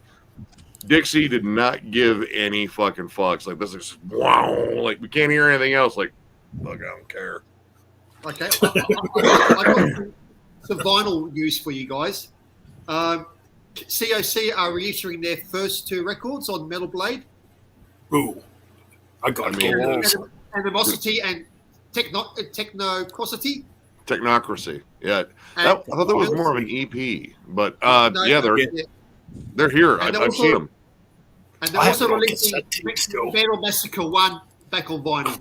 They're reissuing the Metal Massacre series. And issue 1 is coming out as a reissue. I will definitely be getting that. The record store that I usually go to has the reissues for Technocracy and Animosity. And the first thing I thought of was like, man, Technocracy, I like the version I have because I have the version where I have the option of listening to the songs with Mike Dean on vocals versus Simon Bob, because Simon Bob sucked. Like, that dude's voice was awful. But I don't know why they didn't release Eye for an Eye. Well, it depends on who owns the rights, because my version I think is on Candlelight. Hold on. Because that album, I did hear a few tracks. That's really brutal hardcore. Yeah. Eye for an Eye is pretty wicked. Candlelight. Oops, let's see. Okay. I thought that was Metal Blade before. Wasn't the Metal Blade? It was. earlier? I think the OG prints are on Metal Blade, but I guess Candlelight bought the rights. Oh yes, because they got signed to Candlelight with all their doomy stuff as well. Yeah. I don't know if Candlelight really puts out much these days. No, Candlelight, I think, very, very slow on their releases. I wasn't sure if they were defunct or not. The last Candlelight release I got was, I think, a band called Shrapnel out of the UK, their second album. Which I don't know. Most of the Candlelight stuff I had was like kind of old, like mid 2000s, early 2010s. Well, here, I'll be back in a second. I gotta throw away some shit and get a smoke. All right, man. Be right back. What's going on, Speed King and the Just Joshing? Hopefully you're still here. You remember this band? I've seen that before. That's got to be black metal. Yeah, this is the guy from he sings in Prefanatica. Oh, okay. Cool. Lady. Nice. This was released on Candlelight before on CD, but this is a Hell's Headbanger reissue. This is just okay. This is just raw, brutal American black metal. Yeah, I've seen that before. I'm gonna have to check that out, man. Yeah, the OG pressing on CD, it's very expensive because it was on Candlelight. Nick might know this album. No, this is a great album cover. Yeah, it's a great album. If you love your raw black metal, you know. Oh yeah. I know Ryan likes his black metal. It's kind of weird. I've been actually kind of getting in a black metal mood as of late. Yeah, you know, when it comes to music, my tastes vary. Do you like? I might listen to some black metal one day, or listen to some power metal or some speed metal, then some thrash. Well, it's kind of weird you mentioned black metal because I was starting to work on a new song earlier today. And it's very black metal sounding. Yeah? Yes, it is. This better not be... Or pure black metal? Black thrash or pure black metal? Well, no. It's got more of the melodic black metal dissection type of feel to it. Oh, okay, cool. It's still pretty raw, though, because I want to keep stuff raw. Yeah. Well, you have to keep it raw. Oh, my God, yeah. So... I'm going to be working on that track. I got an extra day off this week because I requested off, so I'm going to be working on this new song also. Cool. It should definitely turn out brutal. Old school. If it's like the other release that you released, yeah, it's going to be totally fucking. Oh yeah, I did send you that track. Yeah, that's just fucking pure thrash. When I was it's kind of the vibe I'm going for. Yeah. I was putting more old school. I was putting in my mind lyrics, and I was trying to make a song out of it, putting lyrics to it. Yeah. Like I was singing, Ooh, I'd like to hear that. No, it still needs vocals and shit. You don't want to hear my vocals, mate. They're shocking. They're shocking. Unless I'm in the shower where they're cute and stuff. Right. Oh yeah. So, yeah. Yeah, because in my head, I was thinking of lyrics, of what sort of what type of lyrics it was going, I was thinking. I wouldn't mind hearing the lyrics for it. Oh, yeah.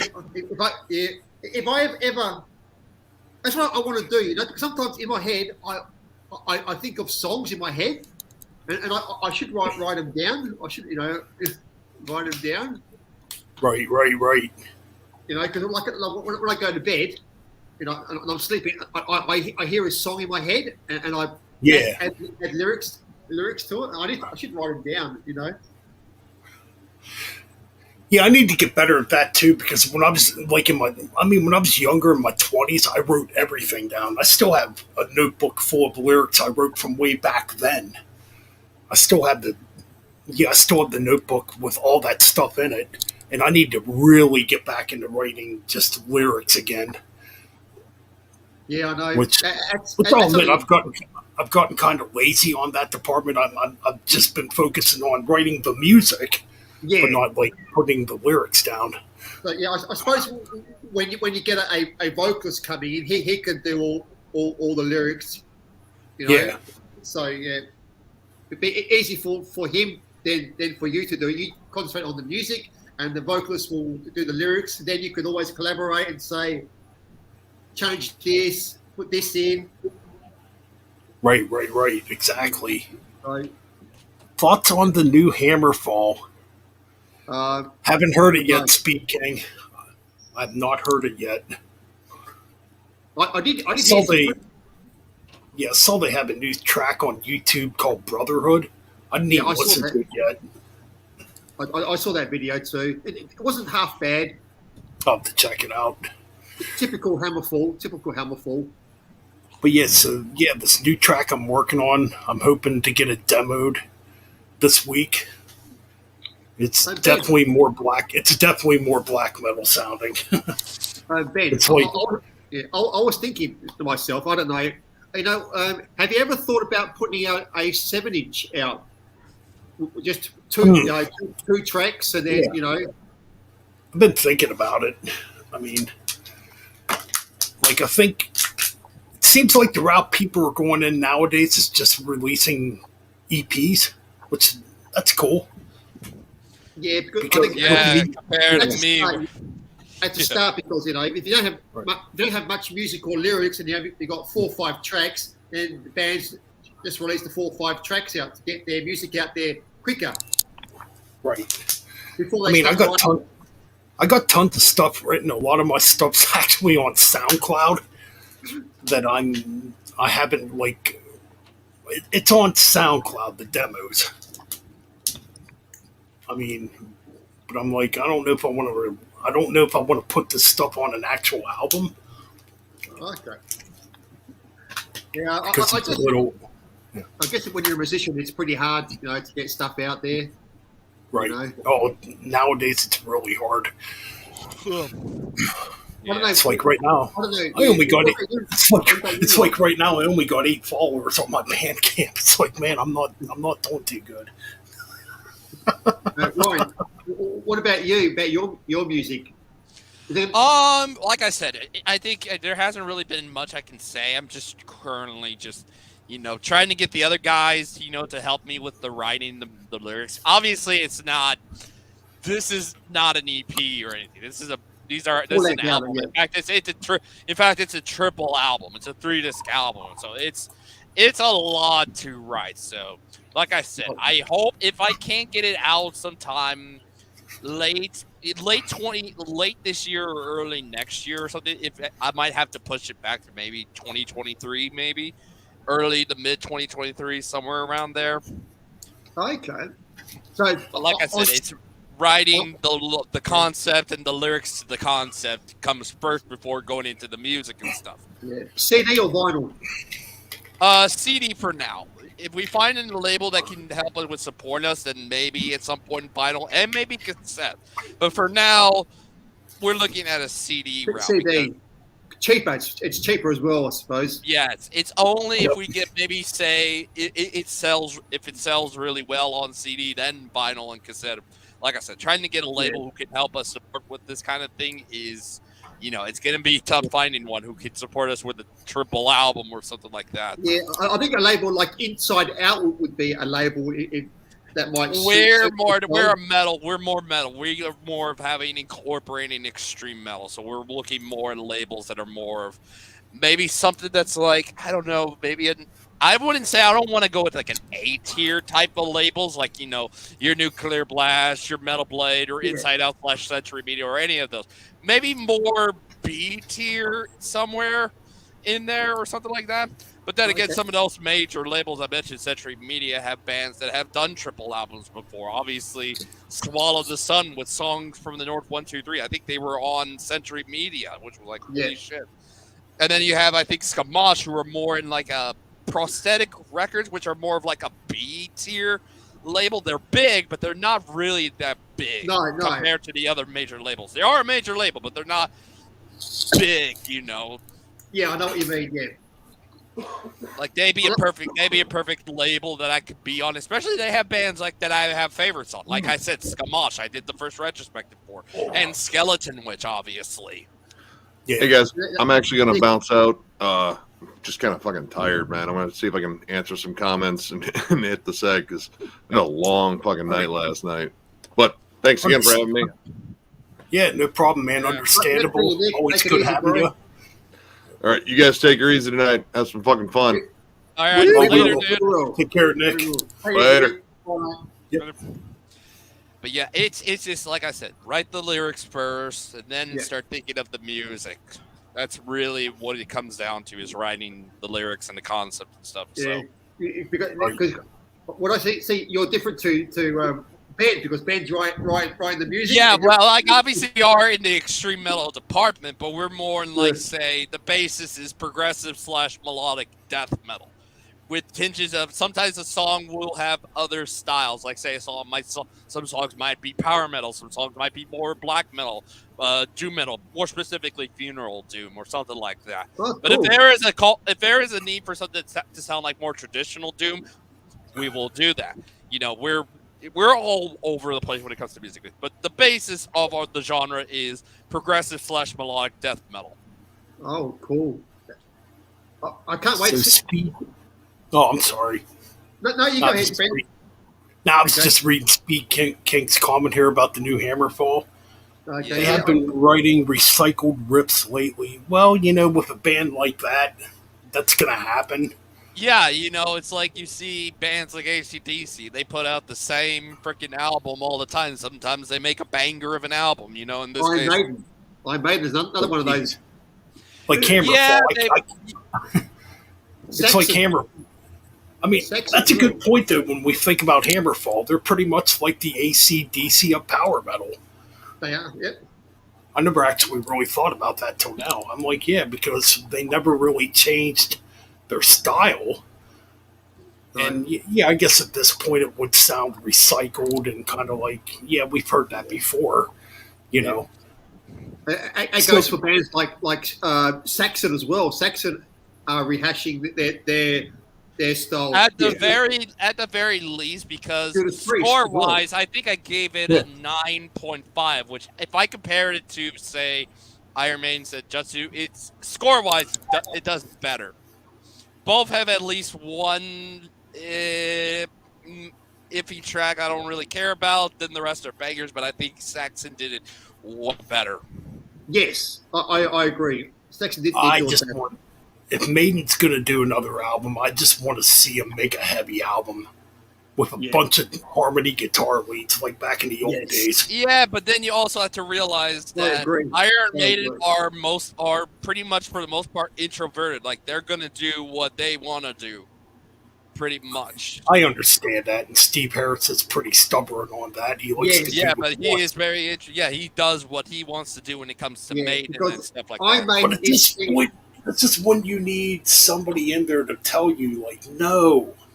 This is no longer working. The songs are too slow. Yeah, and then you realize they're working with Kevin Shirley, who might I add, before he joined Iron Maiden and did albums like this and Book of Souls, he was working with Dream Theater, and the label was trying to get them to be more of, you know, do another Pull Me Under, and then they said no, fuck that, we're doing what we want to do, and realized I think all the way up until maybe.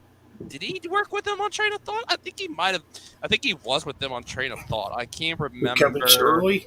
Yeah, Kevin Shirley. Yeah, he worked with Dream Theater up until this album. Okay.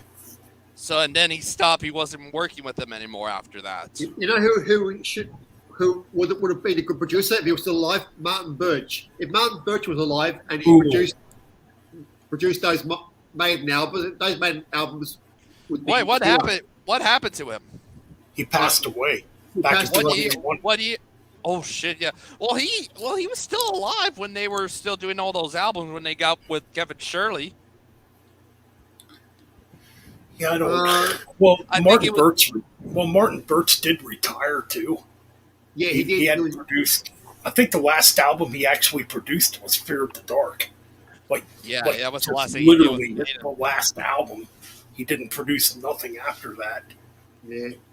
You need someone who's of that Martin Birch mentality. I don't know if Kevin Shirley is that kind of a guy, but No, because or bring I in think maybe hell, bring in a guy like Andy Sneap. oh yes, yes. He's working. He obviously worked with he worked with Judas Priest and Dream Theater. He is probably the reason the new Dream Theater album is fantastic. Yeah, and Andy It is Sneap. very good.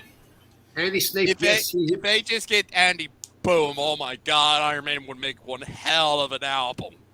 yes. It would But obviously be guitar oriented because that's what Andy Sneap is all about. But he will shine for the bass because I mean, come on, it's Steve Harris. Yes, Steve Harris won't change his style. He likes the galloping, you know. Yeah, I'm gonna they try to got explain into- it. I'm gonna try to explain this the best I can as a guitar player myself. The thing I've noticed with the Maiden albums after the X Factor is like, okay, They're lengthy as hell. well, it's not that. Like on the harmony guitar part, I noticed it's just single noted. Like back on the older albums, you had like somebody doing like a lower octave. Then you had the other guitar player doing like a higher octave under that. You don't really get that much with like recent Maiden. That's what kind of upsets me about it. Yeah. Because they got three guitarists, so which is makes it's it even, like even harder. Yeah, some like make it bands- sound like there's three guitar players there, not just two guitar players, or you know what I mean. Yeah, I yeah, but I think Iron Maiden should call it a day now. I think that I should just say, all right. Yeah, they ain't gonna do an album when Nico says he doesn't want to do another Iron Maiden album when he's in his 70s and stuff like that. Yeah, In because his 70s. By the next time they do one or something, they take it as long. He's gonna be in his mid 70s. He ain't gonna want to do it anymore. Yeah, I was gonna say it's gonna be 70 this year. Scorpions. The Scorpions are in their 70s. You know. Oh yeah. They're in their 70s. But then, yeah, you also realize there's other bands, like Rolling Stones, for Christ's sake. Rolling Stones, yeah, Judas Priest. Yep. Sure, they got some young. They got some young blood, but then you got guys like Ian Hill, Glenn if he can show up, and Scott Travis. They're all pretty up there. I don't know how old Richie Faulkner is. He might be the baby of the group. He's around my age. He's about 42, 43. So he's the baby of the group, basically. Or he might actually be younger than that. Yeah. He might actually be. Maybe he's in his late 30s. No, I think he's in his 40s. It does look like he's in his 40s.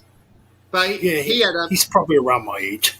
Yeah, he had a heart attack, and which was a that's so. But now he's better. Now he's better. So he's back in with Priest.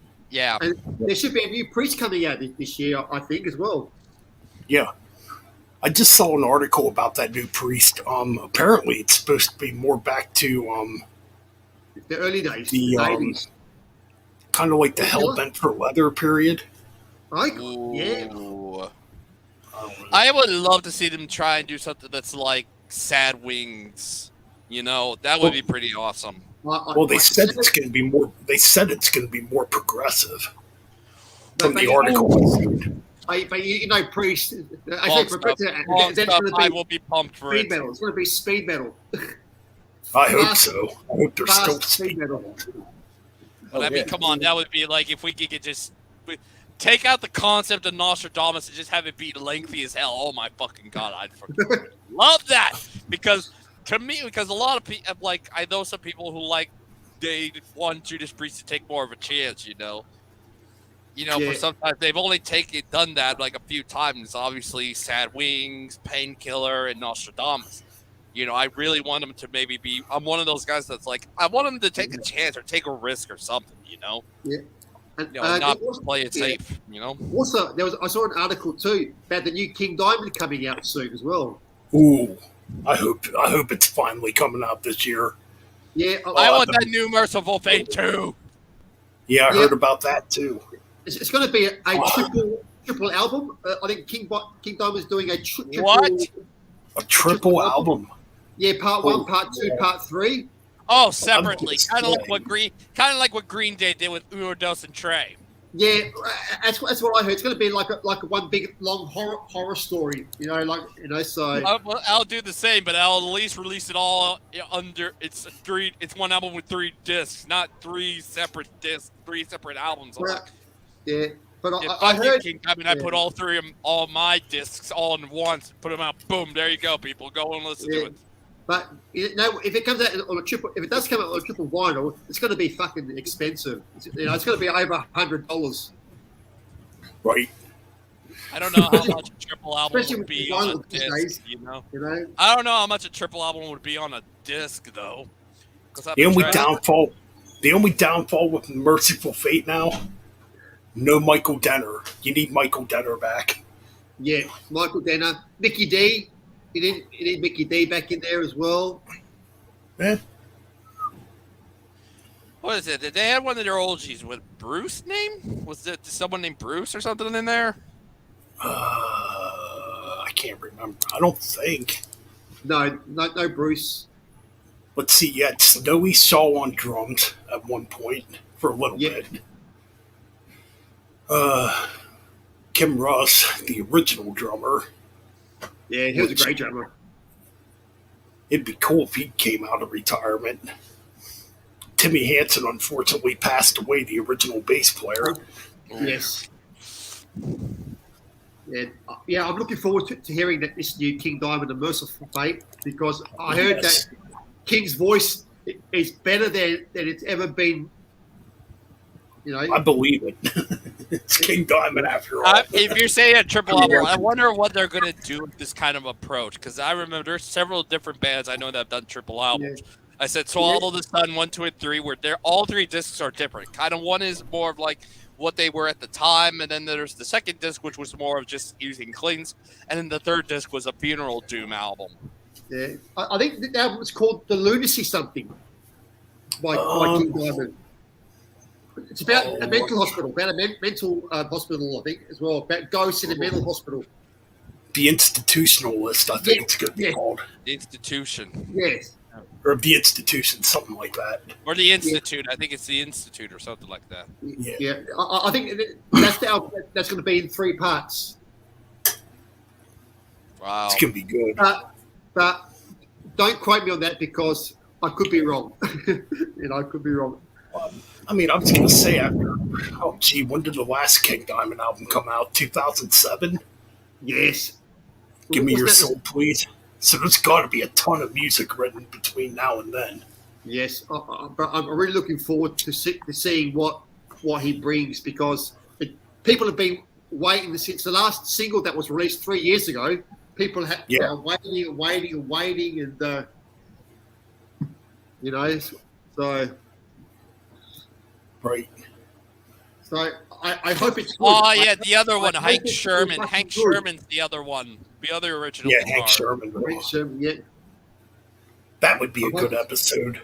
Best twin guitar players. Yeah, he says, okay, here's the story is written even for both King Diamond albums, because the new King Diamond album, The Institute, will be a 2-album story, and that story is finished completely.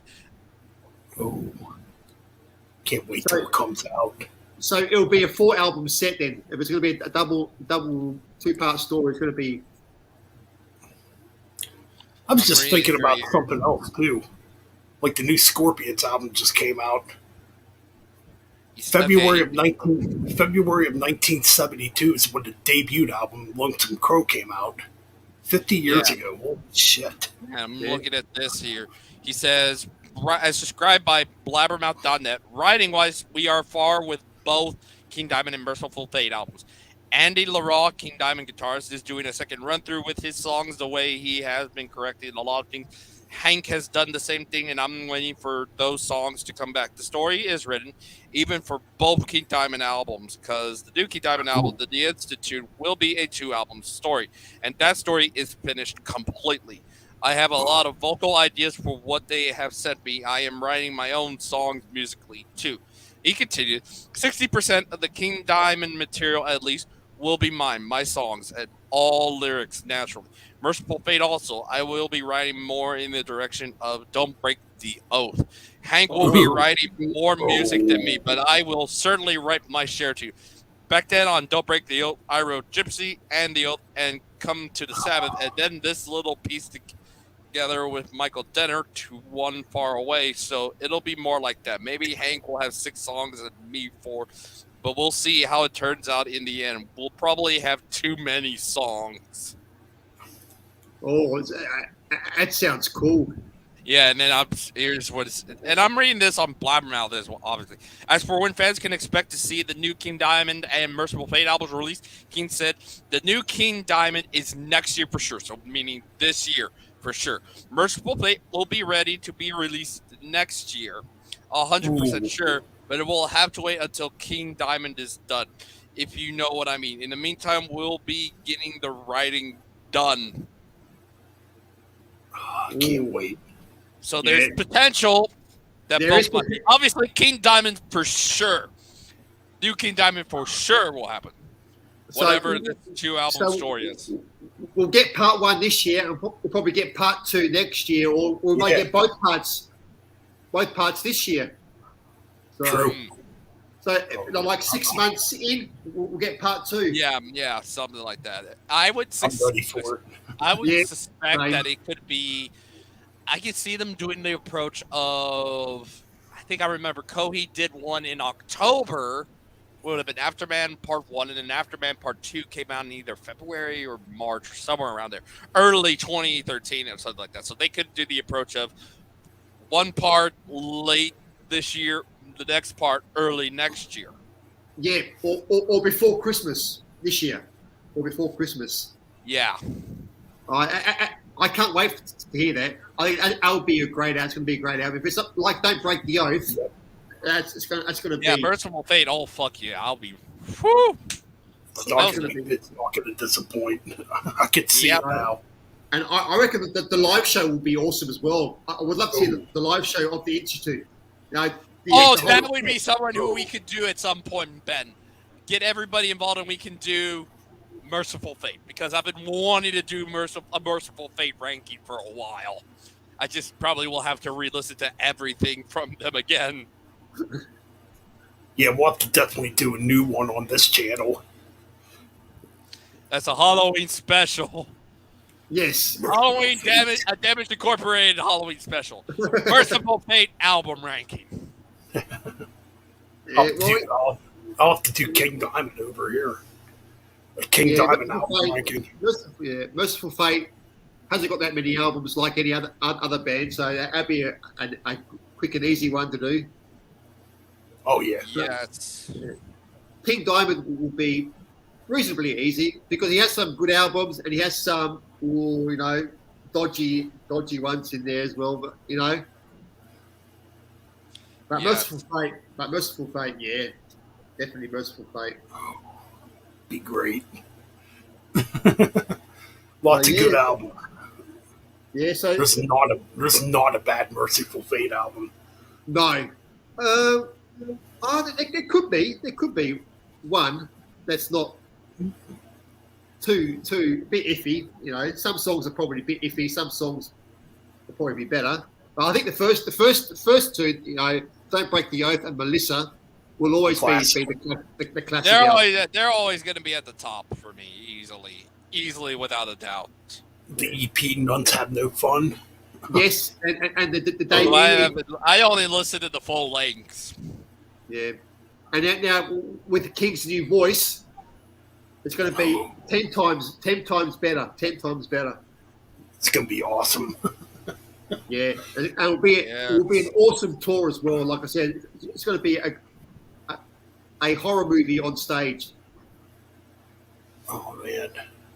Yeah. So yeah. I think it was around 2017. Somebody put up a track. Somebody on YouTube put up this track on YouTube that was supposedly a new King Diamond track. But here it was by a band called Attic, which Attic sounds a lot like King Diamond. I know Attic, yeah. I've heard their music. It's really, really, King Diamond, very worship, yeah. It's great. Yep. Great band, yeah. And there's Portrait, which is very Merciful Fate like. Their early stuff, yeah, but their new record is they've ditched the Merciful Fate style, and they've gone their sort of their direction now, because they want to be, you know, oh, you sound like Merciful Fate, you know. Yep. I'm waiting for the new Violence EP. I'm really waiting for that album to drop. Oh, that's next month. soon. Next month. Yep. It's coming out next month. I'm fucking excited. Man, I'll be getting to. Violence is back. Yeah. I know a lot of people don't like his vocals, but I never had a problem with it. No, me either, because it suits the music, because when you hear the debut album Eternal Nightmare, it fits, because it's got that. It's almost Eternal Nightmare is hardcore punk sort of, and that's what the vocalist is sort of that punky hardcore type vocals, and it fits the music. His vocals are really different. It's like I'm going to do a bad impersonation here of it. It's like almost a rap. He's almost rapping. Yeah, it's like it goes in weird directions. It's like something like that. It's really weird. Yeah, but I think his voice has changed a little bit on the new album. I don't think it doesn't sound like, because of his age now, because he's been sick. He had cancer and all that sort of shit. Back in the day, and I think his voice probably has changed a little bit, but still, it still sticks to that style. Mm-hmm. Interesting thing about Sean Killian, the vocalist. Like, I was just watching an interview with him on Rat Salad Reviews, which you all should definitely go sub to that channel. I mean, Ralph Vieira's been on there too. Dr. Fuck, he's on there sometimes. They just interviewed Sean Killian, and he was talking, or they were asking him about, did you come from a band before Violence? And he said no. He just went in there and did his thing and got the job with Violent. And he didn't do nothing after Violent. I don't know. Was there before Sean when Killian, before he joined Violence? Was there any other vocalists that probably auditioned? You think, like Paul Bailoff, Zetro? Oh, okay. Yeah, I saw you guys talking about Paul Bailoff. Actually, he was in Heaven for a little bit. Yep. I guess David White left Heaven for a little bit back in the late 80s, and Paul Bailoff came in. And there's actually demos. You can find them on YouTube with Paul Bailoff on vocals. It's quite different. Yeah, because I was wondering, because I was thinking before Killian joined, did they have any other vocalists that were like notable that are in bands today, like Zetro or Chuck Billy, or those guys? I wonder Paul Bailoff. I can't remember what it's called right now. Paul Bailoff did another project too around that time period. Piranha, yeah. I think the band was called. Yeah. And I think it had original Metallica bassist Ron McCovney in it. Yeah, it did. Yep. But they never released an album. No. I think there could be a demo out there, I think. Yeah, there is a demo out there, I believe. So yeah, I know. Yeah, it's a shame that Paul Bailoff passed away, because I would have liked to see him do another thrash, sort of band, Oh yeah, you poser out there. Yeah, Paul Bailoff. Yeah, I was watching an interview he done years and years ago, and he was high on cocaine, or he was drunk, and he was talking about a poser coming on set and had those tank, those on his leather jacket tassels, and he was saying, oh, this poser coming with his leather jacket with tassels, so I went over there and I just fucking ripped them off and kicked the guy in the head, and acting like a poser, Right. Oh man. You know, I Then don't there's know. a funny video on YouTube, the Paul Bailoff workout. You gotta watch it. I haven't seen that. Oh man, it's funny as shit. He's fucking taking a baseball bat and beating the shit out of shit in his apartment.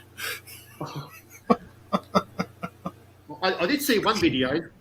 There was one with Celtic Frost. How many words?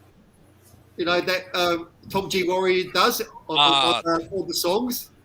Yeah. And all you hear is the Throned Emperor soundtrack and all these ooh, ah, ee, ooh, yeah. And then you can't have any oohs and ahs. He said it was really funny. Yeah, man. He was a funny guy. Yeah. Definitely missed.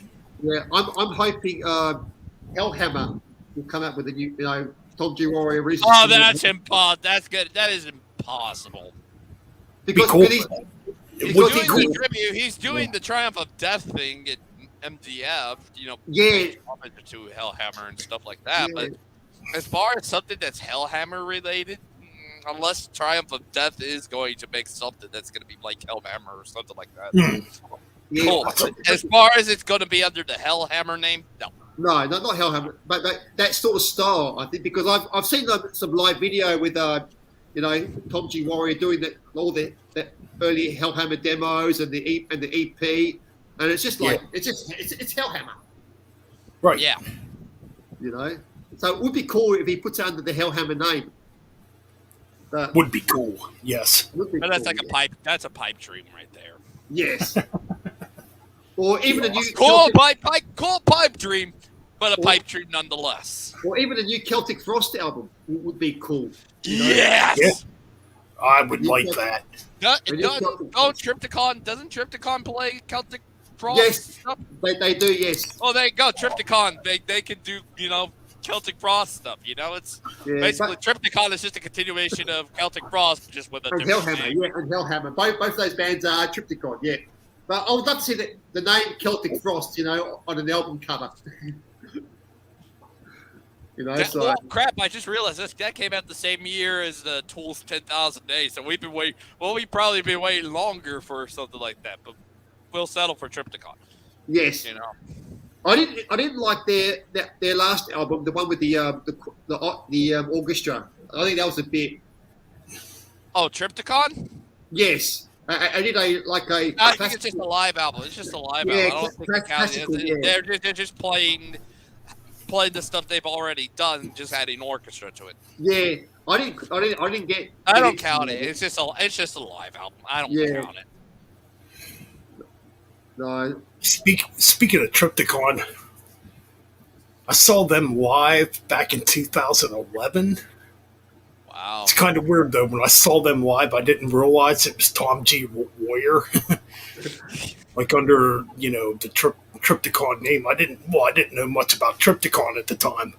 And here they were playing with Cradle of Filth at the time. Oh, yeah. That's a good match, actually. You got two. Wait. I think Cradle was touring for what would have been Darkly Venus Adverse. Yeah. That was the first Cradle of Filth album I got. Yeah, I saw them on that tour, and boy, kind of thinking back to it, I'm like, man, it's weird because I didn't realize that was Tom G. Warrior. Oh, yeah. But when you heard him sing, you thought, I know that voice. Yeah. I've heard that voice before somewhere. But where? Yeah, but the music sounded different. I'm like, yes. Yeah. Yeah. That's all I can really say about it. Yeah, because to me, Triptychon are a band that does have that Celtic Frost and Hellhammer, but it also that bit of proto black metal thrown in there as well. A little bit, yeah. A little bit of the black metal. Even the last Celtic Frost album, Monolith, was almost Monotheist. Monotheist. Oh, that's a good album. Almost black metal. It was almost in that black metal. They went back to that avant-garde style that they were doing It's very Pandemonium. Doomy too. Very It's dark. a fucking dark album. very. I need to get that album too. I don't have it. I have the other Celtic Frost albums. People hate on Cradle. What's up, Ags Abyss? Welcome, bro. Yeah. People hate on Cradle of Filth. I enjoy the band to this day. Grew up on them, and I still have a blast listening to them. I didn't even listen to the newest album yet that they put out back in October. Yeah. I'll have to check it out because I usually keep up on Cradle of Filth too when they put out albums. Yep. Oh, by the way, I'm still trying to wait on that. Ooh. Oh, nice. That's fucking sweet.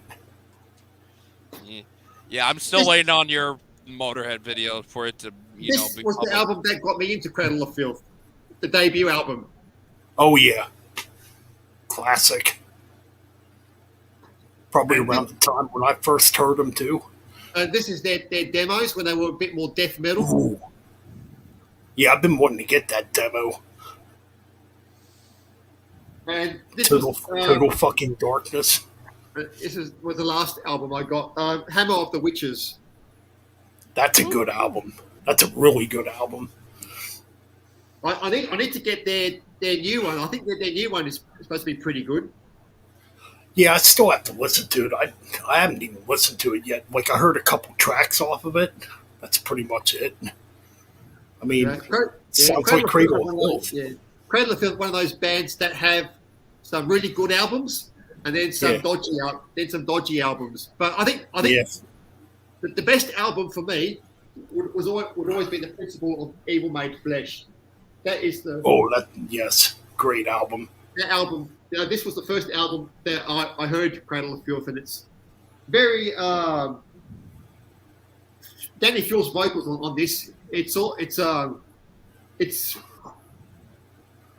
would you put it? Very screechy, very screechy, still kind of death metal.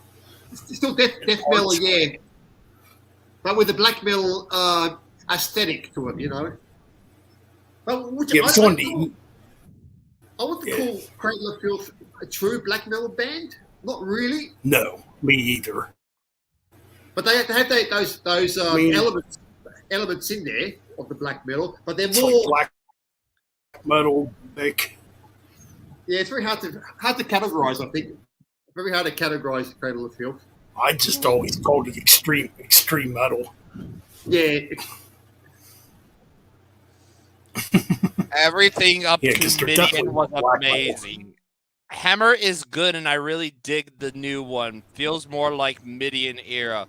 My favorite might be Dusk and Her Embrace. Favorite track is Summer's Dying Fast. Dusk is good. Dusk is awesome. Funeral in Carpathia. That's probably my favorite track from Dusk. Cool. Oh, nice.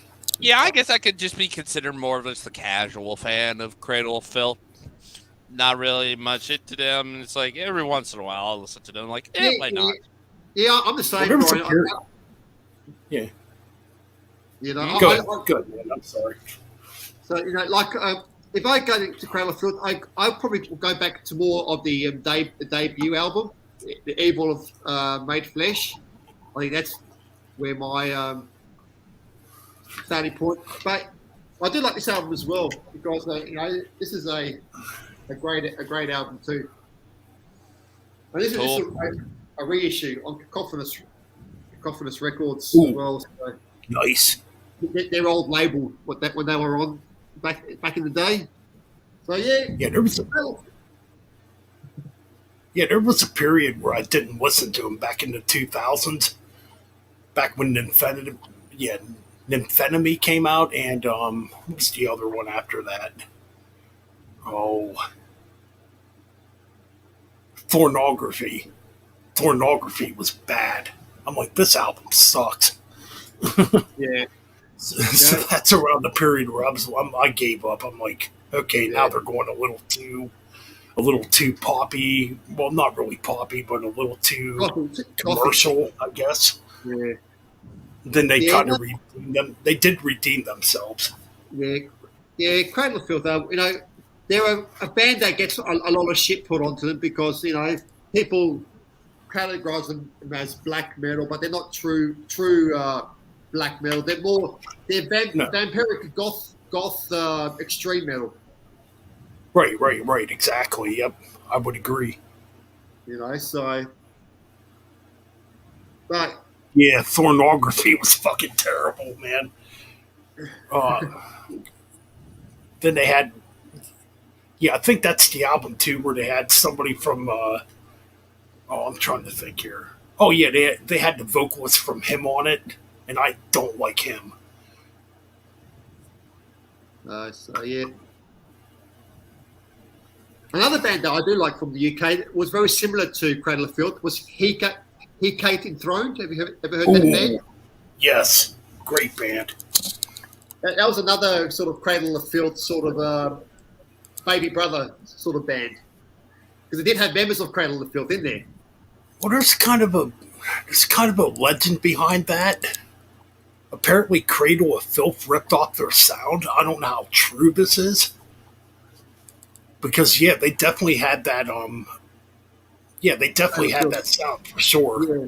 Because there were members from Cradle of Filth in that band as well. When they left from the debut album, they formed Hecate Enthroned, and so you would probably get those Cradle of Filth sounds in Hecate. So Hecate Enthroned definitely had the shrieky Danny Filth-like high screeches. Yeah. Probably actually more than Cradle of Filth, actually, especially on the first couple of albums. Yeah. But Hecate was definitely more, definitely darker. Yeah. Heater and Fred were a good band too, Azag. Yeah. They were very warm. The beer's kicking in. Beer kicking in, yeah. Beer is kicking in, man. Actually, I'd love a beer right now. Cheers to that. Yeah, so this this year's going to be a good year for metal. So I'm looking forward to seeing. Like today, I brought some really cool albums. I'm looking forward to listening to the albums that I brought today. And I'm still waiting for stuff in the mail to come. Yeah, I'm still waiting on one album left. I ordered. I'll tell you a story. Last year, I ordered 2 records from Sweden, and they were a band called Mistopheles, and they're a cold doom metal band on Indie Records from Sweden. I ordered them in June of last year, and now they're coming out this month. So almost I've waited 1 year for these fucking 2 records to come because of bloody record plants being backlogged with vinyl pressings. Nice. So yeah. Wow. So 8 months I waited for these. I'm waiting for these 2 albums to come and haven't come yet. So I'm still waiting. Wow. Damn, 8 months. Fuck. Yeah, almost a whole year. Yeah, because you know about what's happening with the record plants being backlogged with pressings from last year. They're still pressing records from last year. Right. So.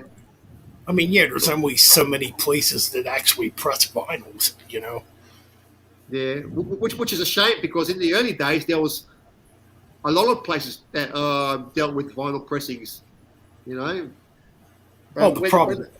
The problem with vinyls too, they're way too expensive. They should not be as expensive as they are. I don't think. No, that's my opinion.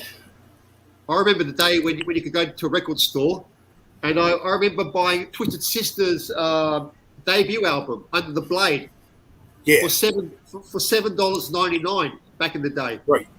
$8 for a record. Yeah. Now you pay like fucking $30 more.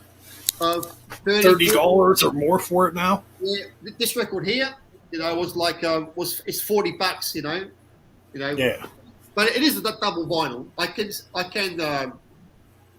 accept $40 for a vinyl if it's double because $20 a vinyl. So But when you go up to those high prices like $70, $80 for a record, or $100 for a record, then that's way too expensive.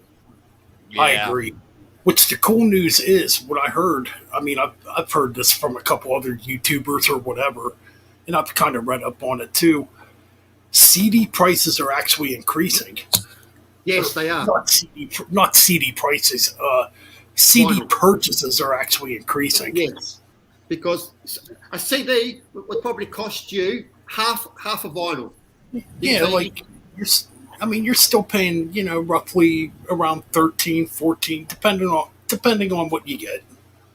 Yeah, if you get like those digi books like this, you're going to pay extra. You're going to pay $30 for Right. Well, this costs $30 because it's a digi book with 2 CDs and it's hard shell and like collectors. Right. Collectors, but a normal CD, sort of like like a digipack, you're going to pay $25 or $30 for it, as well. Clam, Which, by the way, if you want me to buy vinyls, you're going to have to donate to my PayPal account. Joking. I'm joking. Yeah. Somebody will watch this. Oh, he's wanting money now. He's wanting money now to buy his fucking records. Vinyl should be cheaper. Vinyl should be cheaper, but I think it's because of the packaging on vinyls is beautiful. I mean, it's gorgeous. Yes. But I think it's the materials. The materials are pretty low at the moment. That's why they are charging a lot for them now because materials are. Because black vinyl is very rare to get. The black stuff to make black vinyl. That's why they're making color. It's a bit more cheaper, and there's different chemicals that go into making color vinyl to a black vinyl. Right. But if you want to buy a vinyl and it's something that you really need or want, you're gonna pay that. I suppose if you want it really badly. Right. I love vinyls, but I still love CDs, and I think CDs should never go away. No. And they're not going to go away. I mean, I see. It's true. I mean, they're coming back. Like as far as people purchasing them.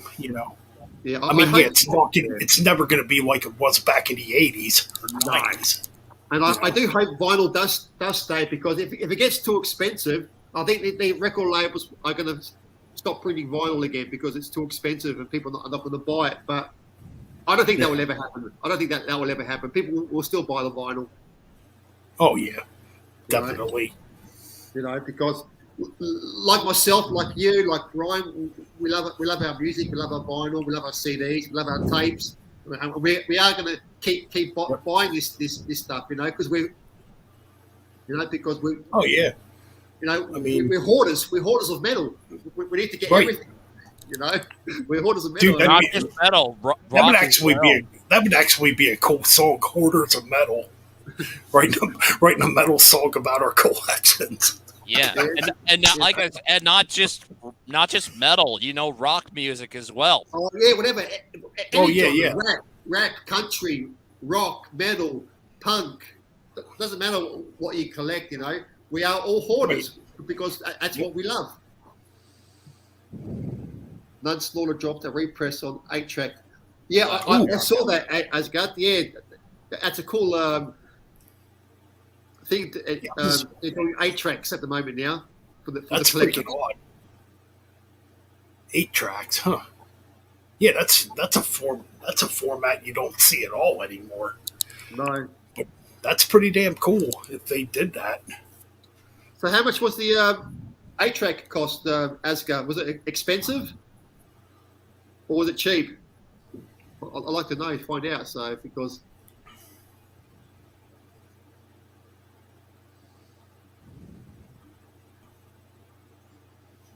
Yeah, it's cool. 8 track.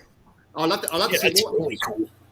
I'd love to see more albums come on 8 track, which would be awesome. Now we have to buy an 8 track player. We have to buy an 8 track player. If vinyls can come back, why can't 8-tracks come back? That's it. And plus cassettes are coming back. Yes, in fact, I'm starting to see cassette players sold in stores again, which is kind of, it's cool, but it's odd at the same time. Yeah. It's like, this is from my childhood, seeing cassette players being sold in stores, and I'm seeing it again here in my 40s, and it's like, that's pretty damn cool. This is my cassette player. I like it. Oh, yeah. Oh, that's going back. Oh, you got the dope stuff too. It's only a single one. I used to remember. Single. Okay. I used to remember the double deck and the old boom boxes from the old rap days. When they go big boom boxes back in the day. Oh yeah. Yep. I remember that growing. Brock did that with the Money in the Bank contract, putting it up to his head like it's a freaking like one of those things. Like, oh, that was too hilarious. Like I said, I'm a huge tape collector. I love collecting tapes. Tapes are awesome. But even tapes are expensive as well. Some tapes go up. There's a few albums I want to get on all formats. Like, I already have Metallica's Black Album. Like, there is a few that I want to get on all formats: cassette, vinyl, and CD. Leviathan Scar-Sided, because I love the packaging for what they did for all three of them. That's one I want to get. Yes, Leviathan. Wasp, the Crimson Idol, is another one I would want to get on all formats. Yes, I love that album. Love that. When Brody told me it was a concept album, I'm like, you had me at concept album. Play that shit.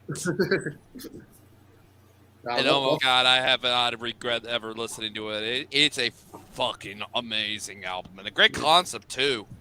Yeah, I know you want to get a cassette of Elizabeth as a cassette that you want to get. Yeah, Ben, check out Elizabeth. If you love old Battery, you're gonna love it. You're gonna love it. It's the guy from Ice War, and he used to be another band called Wild Dogs.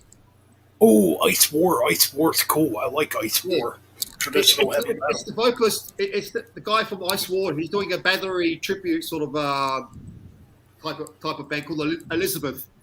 Speaking of which, that actually wasn't a person name. There was a real person back in the day called Elizabeth Bathory. Yes, she killed a lot of virgins. She killed a lot of virgins for their blood to bathe in. Yep. But no, speaking of Ice War, they had a really good album out last year. It's actually more doom metal sounding. Yeah, they were like it was in Wild Dogs. Wild Dogs was more of a speed metal band. I think the first Ice War was a bit more speed metal. Speed metal. Yeah, because the guy, he does everything. He's also in another band too that you need to check out called Aphrodite. Oh, interesting. And it's got the female vocalist of Demonez. The Spanish Demonez. Was it Demonez? Oh. Or Demonic, or something like that. No, Demonia. Okay. That name sounds familiar, yeah. Yeah, it's female speed metal, thrash metal band. Ooh, nice. Yeah, Aphrodite. It's on the Spanish label Extreme Records. Gonna have to check that out. Yeah, it's cool shit. So yeah. I do like Ice War. Ice War is a good band. Yeah, it's a cool band. I like them. I got to start getting their CDs too. I mean, there's so much stuff there's so much stuff out there, man. Yeah, I know, mate. I know. If I was a fucking millionaire, dude, I'd have it all. Mate, money isn't everything, mate. It isn't everything. As long as you got your health, you got a roof over your head, you got clothes on your back, food in your fridge. That's all you need, mate. Money is only. You're right. You're exactly right about that. and a couple of cool friends, hell yeah, you're good. Because money drives people fucking crazy. People got so much money, and they're not happy. Like not these happy, people, no, they're not happy at all. They're miserable. It's like, okay, you got what you wanted, and you're probably more miserable than when you were broke. Yeah, because like today when I went out and I bought these albums, in my local record store. I had some extra money that I wanted to spend on, so I brought them. Oh, yeah. Because I've still got some more stuff on hold for me. I've got like the two Immortal albums I got on hold for me. I got an Enslaved album on hold for me. Exodus album on hold. The new Massacre on hold for me. Oh yeah, Massacre did come out, the new album. Yeah, so like I don't buy. I'd love to have bought them all, but I had to. I wanted to buy the albums that I want. I would think, I need this album. I want it, but I don't have the money. If I think I don't buy it this week, I'll buy it. That's true. Yeah, you got a point. So, you got a good point there, man. So if I can't you don't have to be rich to enjoy life. No, like I said, as long as you got food and you got a house to live in, you got clothes on your back, you got your health. You got your beer in your hand, or your wine, or whiskey, or whatever. Oh yeah, bro. I agree, man. Enjoy life. Yep. Because money is not supposed to be left in the bank. It's meant to be spent. Yep. Got a money point. Is meant to be spent, not to be left into a bank, and then let it just sit there. And you need to spend it. If you don't spend it, right. I agree, man. Totally. Like I said, man, a lot of rich people aren't happy. No, they just want more and more and more and more and more. That's true. that is. It's like, dude, you're not missing the whole point of life. It's an old saying: the rich get richer, but the poor will be even richer than the rich. It's a good saying too. Because when you're rich and you die, you can't take your money with you. No, you can't. So fucking spend it. Spend the money. You got it there, spend it. Don't fucking let it sit in the bank, and then if you die, you got no family or relatives alive. The government takes it. The government will take it. They'll take your house. They'll take your house. They'll take all your money, and then Yeah, they basically rob you blind.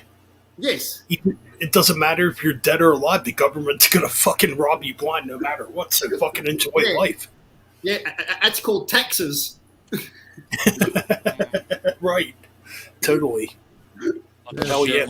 Yeah, and I happen to live in this shithole of a state. Ugh. What's wrong with Texas? The heat. I fucking hate it. Well, if you lived in Australia, Ryan, you would hate Australia because it's hot here too. Dude, Australia gets really hot. You think Texas is bad? Australia gets worse. I know because I have another friend from Australia. Especially if you live in the outback, in the desert, it gets really hot in the summertime, and then when it's winter time, it pisses down with rain, and we get floods and shit. Yeah, You're talking to someone who grew up in Illinois and is so fucking used to the cold up there. Where Ben is at. I'm so used to the cold because I love the cold. I don't like the cold. I don't like the heat. I like it in the middle where it's comfortable. Comfortable for you don't have to around 70, 75 degrees. Yeah. Yeah. Here we get our highest this year was we had a whole week of 42 degrees. 42, 44, 46, 48 degrees temperatures, and that's scorches a whole week in the summertime. Nice. 42? It's freaking awesome, dude. Oh yeah, 40, 42 here in Australia. Are you all in Fahrenheit or Celsius? Celsius. What is it in Fahrenheit? I don't know. Yeah, we're Fahrenheit. Yeah, we're Fahrenheit. So 42 in Australia. Oh, gee, I'm not much. I think of a math. about 80 degrees, 80 or 90 degrees Fahrenheit. Yeah. That's about right. Like Yeah, that's about average. Yeah, but I know there it gets like really shit. hot. Holy fucking shit! What's up? I just did the transfer of what it is, 42 degrees Celsius to Fahrenheit. So you're telling me in Fahrenheit you average 107.6? Yeah. Fuck. Yeah, I'd fucking hate that. I would fucking hate that too. That's in the western part where I am. I'm in the West Australia. But if you go over if you go over to Sydney, Queensland, and the eastern side, it's a much more cooler because of it's more tropical and that. Yeah. Yeah, they're much more near. Then there's Adele, Australia. Adele? Yeah, because you got New Zealand on the east coast as well, where you get the cold air coming through to the mainland of Australia. From Antarctica, pretty much. So, so if you come to Australia, beware of the animals and the heat. Got to be prepared. and it's not just the four-legged animals either. You know, we've got the two-legged animals as well. Kangaroos, yep. Kangaroos. You still got kangaroos. Man, the Tasmanian devils are what's actually are real. Koala bears. Actually, if you come to Australia, if you see a koala bear, be very, very careful because they do have hidden guns under their arms, and when they see you, they.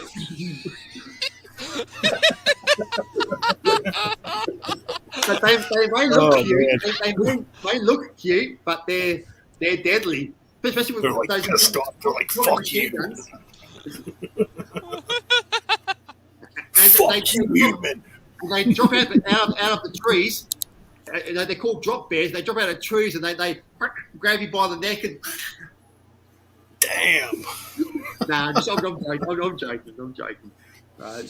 You know, but Australia does have some very venomous animals in the ocean and on land.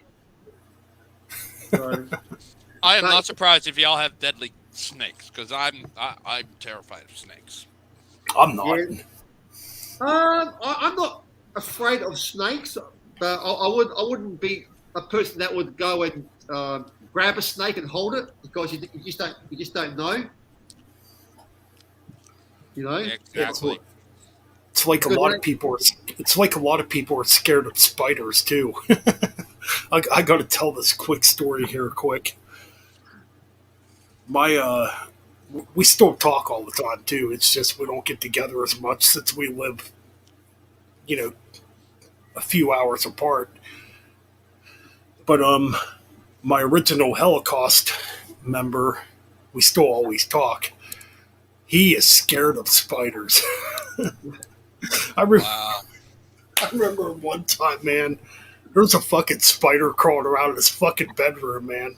He starts screaming like a fucking girl. I'm like, what are you scared of, dude? It's a fucking spider, dude. It's a fucking spider. I'm just standing there like, okay, it's a spider.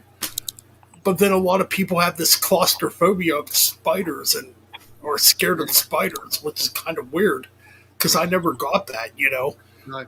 So if he watched a movie about spiders like arachnophobia or spiders, he'd be petrified. It's fucking funny though. I still crack up when I think about it all these years later. So in America, do you have any deadly spiders? I know that there's some in Texas. I think in the desert there's a couple of deadly spiders, like the funnel web. You got the funnel web over in Black Widow. Yeah, Black Widow. Yeah, I've seen those. I think we do have Black Widow. My stepdad captured one at one point. So I've seen it up close. Yeah, I think here in Australia we've got about 100 plus spiders that are deadly. Like we've got the redback spider, we've got the funnel web. Damn. We've got spiders out in the bush, which could be deadly or not deadly. You know, we've got daddy long legs. You got the daddy long legs. Actually, we do have daddy long legs here, which I used to see a bunch of them as a kid. Yeah, they're harmless. You can pick them up and just chuck them outside. Yeah. You know. So yeah, Australia, it's a beautiful country. I love Australia. You know. Yeah. Probably one of the best countries in the world. You know, because we keep to ourselves, and you know, but we do have some fucking really deadly animals. They, you know, if you look at them at the wrong way, they'll just jump at you and kill you. Damn. So yeah. God damn. So that's cool. You know, you guys should one day come to Australia. You know, Helicopter has to come to Australia and do a tour. Ooh. Well, gotta get a lineup first. I would do it. Do a Holocaust tour, you know. Promote. We are Holocaust. We're here to. Well, I guess you can't say kill Australia. That would sound too wrong. Yeah, but like in a metal sense, you know what I mean. We're here to kick your ass, Australia. We're here to kick some Australian ass with some pure thrash metal. Yeah, here's our first fucking song. A whole group of other Aussie thrash bands, you know, to open, or you know, or you could be the opening band and get one bigger band to be the, you know, the main band, but still you'd be playing your thrash. Right? Hell yeah, man. Fucking shit gets funner to play too. Yeah, don't be asking me to tour or anything like that. My band's online, so. Unless certain circumstances, like maybe something like a special occasion, maybe live. But so what? Online. You're doing a Dark Funeral then? Who have never played live? Them, Arion in some cases they would tour if it's like a certain occasion. Like I know they were doing an anniversary tour for Into the Electric Castle. Okay, yeah. So if somebody from Wacken Music Festival said, Ryan, we'd like your band to play Wacken, is that something that you would do if you? I will look at my timeline and be like, okay, yeah, but here's something. It's a certain occasions like play Wacken. Yeah, play Wacken. Yeah. I would play Wacken in a heartbeat. I would actually literally play that in a heartbeat if I had the chance. I'd be like, yes. It would have to line up with maybe one of the albums has an anniversary or something like that, like a 5 or 10 year anniversary or something like that. So if it's like, okay, well, let's look at what on any of our albums, let's see what we can play or something, if it's worth it. Yeah, I would love to go to Wacken. Number one, we would have to be one of the higher ups on the bill to pretty much play any of the albums in its entirety, you know, so headline or maybe second or something, somewhere around headliners or maybe one of those second or third bands in the bill or something like that. Because I know Wacken has like the main stage, and they have like I think 2 other tents that more sort of underground sort of bands that are just coming through. You know, like so. You know, you get your it wouldn't be able to be possible for us to play a 30-minute set considering how long the albums are. Like, I think the shortest out of all the Phase 1 albums I'm thinking of, the shortest would have to be, basically in a nutshell, we'd have to be headliners, otherwise we can't do it. Like, the shortest album currently that I have been thinking on is probably 60 minutes, which is long enough for maybe be a headliner or something like that, or one of those that's higher up on a card or something on the bill or something like that. Yeah, if I had a band, I would love to play Wacken, because you know some of the bands that have have played through there, you know, since when it first started, you know, because it was only a small festival when it first started. And look at it now; it's one of the biggest festivals in Europe. Then you got it's probably the biggest heavy metal festival throughout the world. Or at least one of them. Then you got one in Slovenia. There's another big festival in Slovenia that does. Yeah, I've heard about what is it, Hellfest? It's Hellfest. Hellfest. You got. I just noticed I just noticed who's on the bill there, and I'm super jealous that they're on the bill for it. Metallica. Oh. Sunday, they're on the 26th, and the other bands that are on there with them on the same day, or might be on the same stage, Black Label Society, Avatar, Ugly Kid Joe, Alien Weaponry, Bokassa, Spearbox, and one other band. Also on that same day, I'll only mention headliners, the main top two, Sabaton Bring Me the Horizon, Hatebreed, Suicidal Tendencies. No, Suicidal. No, not Suicidal. I fucked up right there. Suicide Silence. And then we got Monster Magnet and The Obsessed. Other notables include Obsessed would be good. I like The Obsessed. They don't have them as like a from having a heart attack. They're not mentioned above them, but I Hate God. Carcass and Napalm Death. Yeah. Ooh, Here's a good one. I'm gonna say this one backwards. Triptychon and Merciful Fate. Oh, yes. All on the same day Metallica is playing, and that's that's main stage one. Yeah, that bill was pretty fucking bad. I agree. But here's all the other ones on the main stage for all the other days. We got only the headliners. Deftones on Friday, Faith No More Saturday, Avenged Sevenfold Sunday, and that's 17, 18, 19. Thursday's headliner, Scorpions. Ooh, yeah. It's only going to get worse from here. The other one is Whitesnake on there. Also on here, I see UFO. Friday the 24th, 9 Inch Nails and Ministry. Others include Skinny Puppy and Killing Joke. Saturday. Killing Joke's awesome. Yeah, we get Saturday, Guns N' Roses and that one famous AC/DC ripoff band, Airborne. Others include. Fuck Guns N' Roses.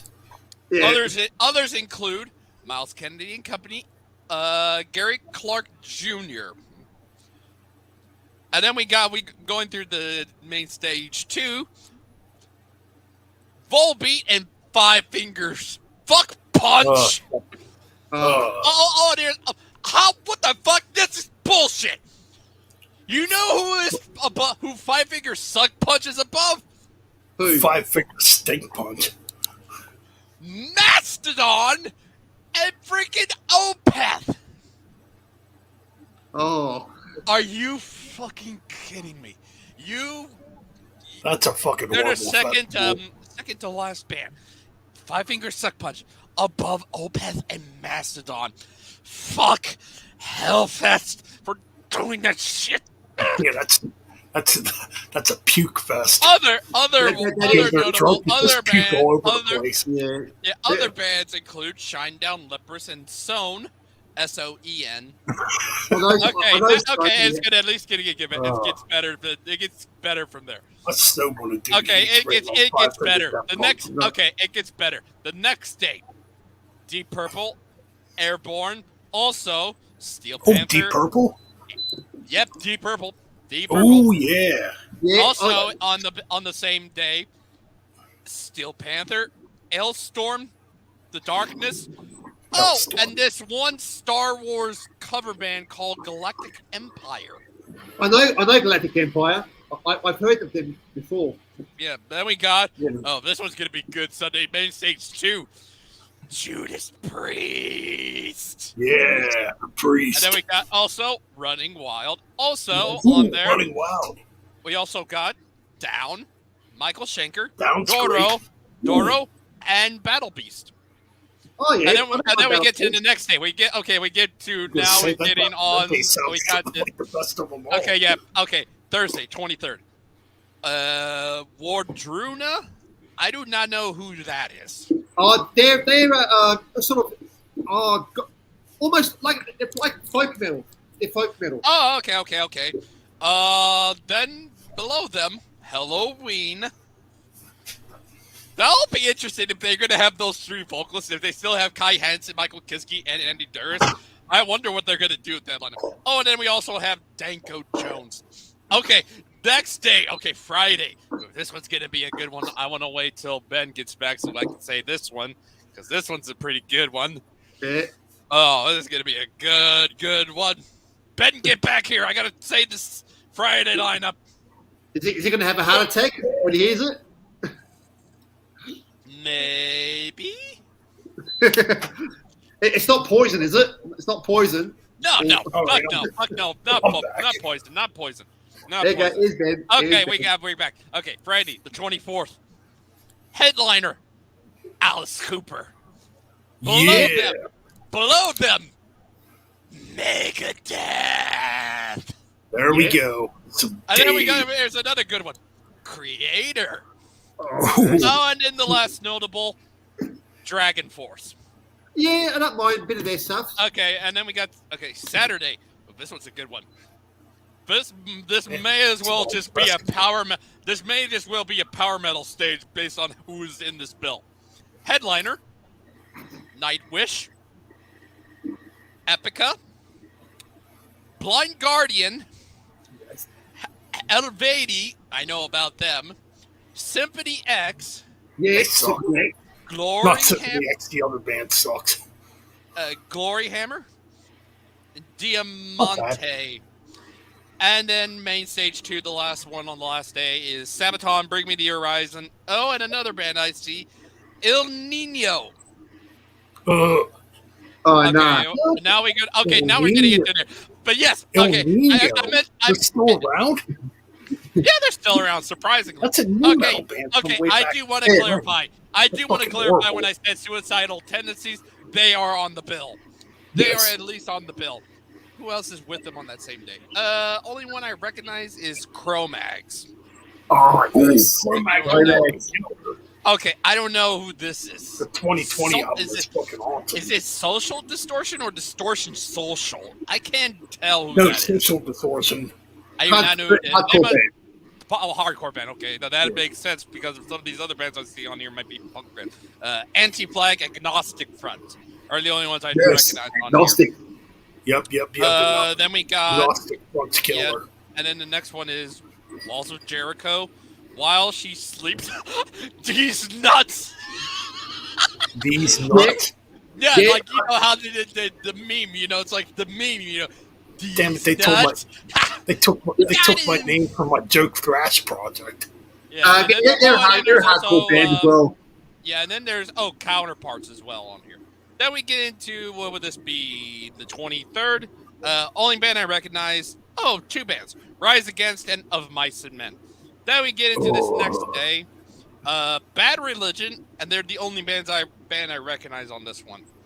And then we got okay, I do not recognize any of these names, so I'm just skipping this day. And then the next one, the Warzone stage, Hatebreed, Suicide Silence. Oh, Crowbar's on this. Cool. Oh, Crowbar. Yeah, Crowbar, yeah. Okay, let's go through. Okay. Ooh, this was a pretty good one. The Valley stage. One of these, this might as well just be probably looks like a Doom stage. The top three bands: Electric Wizard, Baroness, and High on Fire. I'm surprised they don't have Matt Pike's solo band on here. That'd be something. Do not recognize anybody on here. Oh, Killing Joke. Oh, they are going to be a headlining band. Okay, cool. Oh, fucking shit. Hell yeah. I'll get to him when we get there. Okay. Do not recognize any of these other bands on here. Well, Okay.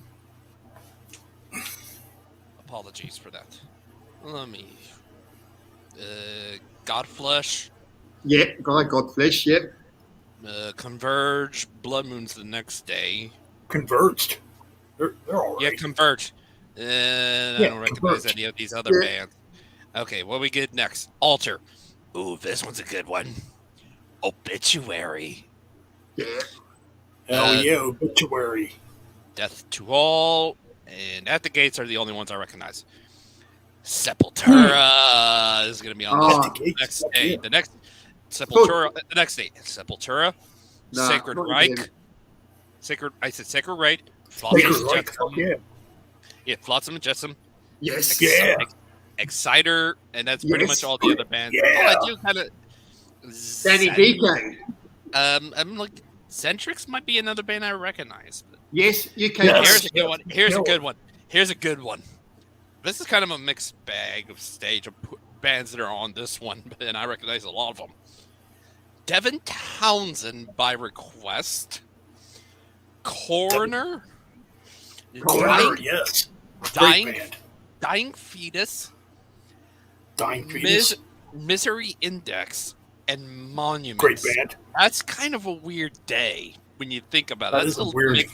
That's a weird set, but when on the same day on the same stage is Devin Townsend, Coroner, and Dying Fetus and Misery Index and Monuments. What? That's a mixed bag. You got thrash. Yeah, you got prog. You got prog. You got doom.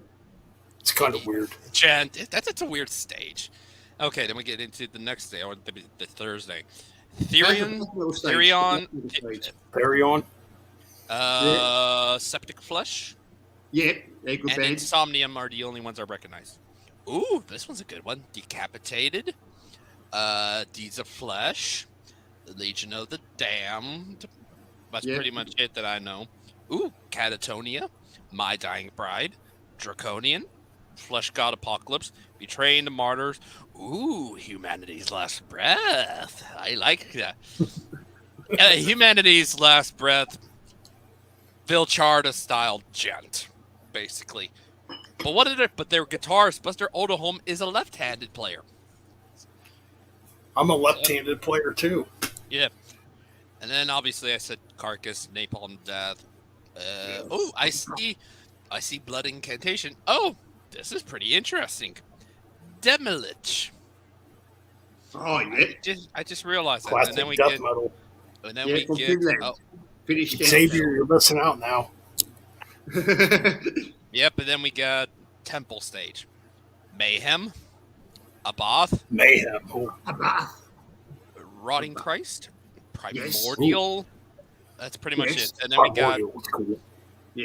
Fareed 1184 show. Scald. Unsaphirum. Folk metal band. Yeah. And then Talk. Or Talkie, or however you say it. Talk, yeah. I love Great Talk. black metal band. Yeah, that's that the next day. And then we got whatever. then we got the next. Then we got the next day. Yeah, then we got the next stage. It's got to be Talk. Yeah. Yeah, or Talkie or something. Brody kept saying different names or something in the retrospective. Different yeah, that was a funny retrospective he did. Yeah. Okay, the next day we got Watain. All set. Others on here include, I only recognize Bork Nagar. Ooh, Bork Nagar, yeah. I do not know what this is supposed to be. Is it Heilung? I can't really pronounce because it's so. I can't really see what it says.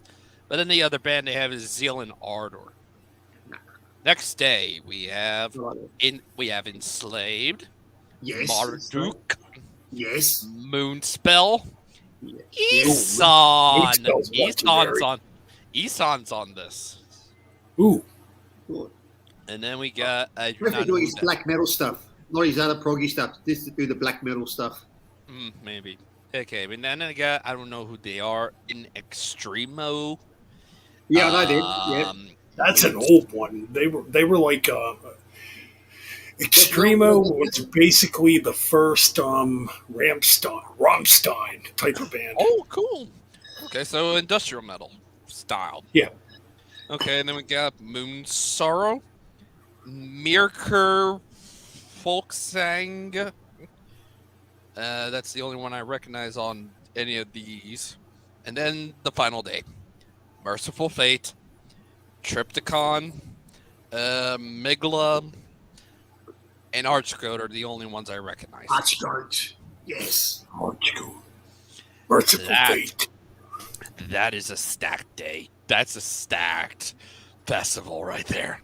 You know, another festival that I want to go to is the True Festival. You know, where they do all the old school bands like Satan and Blitzkrieg and yes, the Live Evil Festival.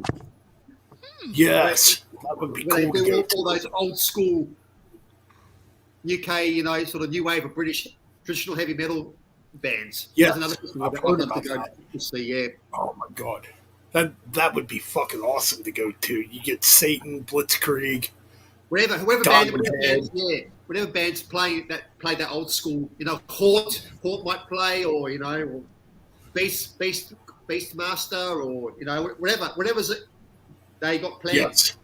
Because I always look at when I buy a magazine, like from the UK magazine, and I always look at the Live Evil, and I always look at the bands, and there's so many great bands, you know, like from the USA, from UK, Germany, some great, like Screamer from the USA is a great band.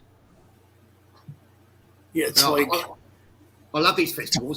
It's a fucking travesty that true heavy metal has never hit the mainstream market. But you know what? In a way, it doesn't need to hit the mainstream market because these bands became legendary no matter what.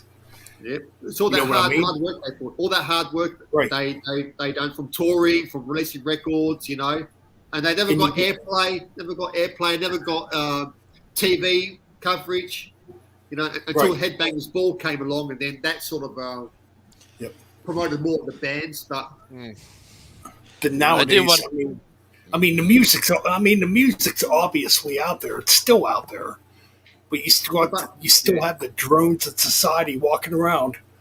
Oh, we gotta listen to the next mumble rap single and get that like 1 million views on YouTube, or we gotta just support this fucking garbage. Yes. But that's not really hurting us in a way because people like us know music. We live music. It's our flesh and blood, and we know that stuff's not going to go away, despite what the dumb shit that's going on. You know what I mean? You know, I think you know, underground radio when you know when the university radio used to put out, you know, play metal music all the time. You know, late at night. You know, you hear all these new bands back in the day. It's like. I'm going to bring this up too quick. I'm sorry to like interrupt you there, Brian. No. Like the Rock and Roll Hall of Fame, people get worked up over that shit. And I listen to Ralph Vieira a lot because Dr. fucking rules. But anyways, no, he brings up like, why do people still get excited about the Rock and Roll Hall of Fame? You know they're not going to induct what you want inducted in there, so why get bent out of shape over it? But there is a metal Hall of Fame. I think is it Hammer magazine? Has a Hall of Fame for metal, which is just basically metal bands, you know. Right. You know, you got Metal Hammer. Yes, you know, there's other places out there that induct. Well, there's the Heavy Metal Hall of Fame too. Yeah. I mean, that inducts this stuff. It's like, why are people still focused on what the Rock and Roll Hall of Fame wants to do? It's fucking trash. You know it's trash. Why keep bitching about it and complaining about it when you know it's not going to change and you know it's not for us? That's it. You know, people want to see metal bands in there, but you know they're never going to put a metal band in there. They're never going to. Nope. We're never going to see. They put Metallica in there and Black Sabbath. Yeah, and Jethro Tull's in there. But you're not going to see the bands you want in there in that Hall of Fame. You know, they're going to cater to the mainstream.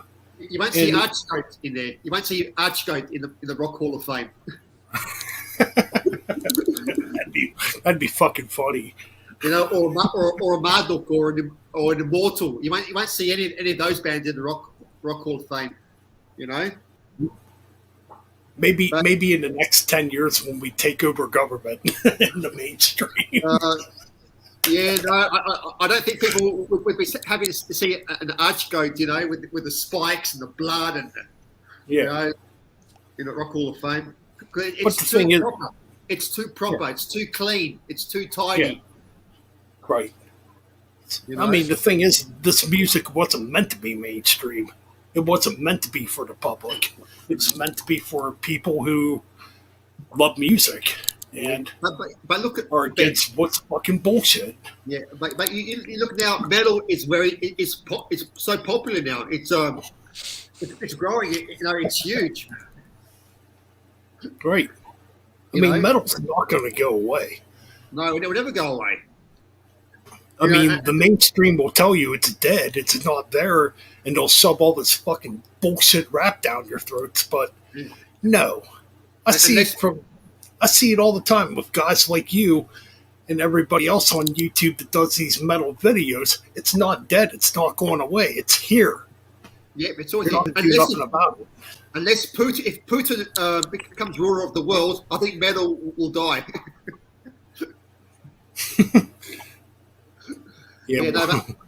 But like I said, it's like, what are we going to listen to? A bunch of Russian Soviet Union national anthem bullshit? Fuck that. Metal will never die. It'll keep growing stronger. But you look on TV at some of these commercials now. There's some of these commercials that they air has metal music in there. Right. True, man. You hear metal songs in commercials. So metal is,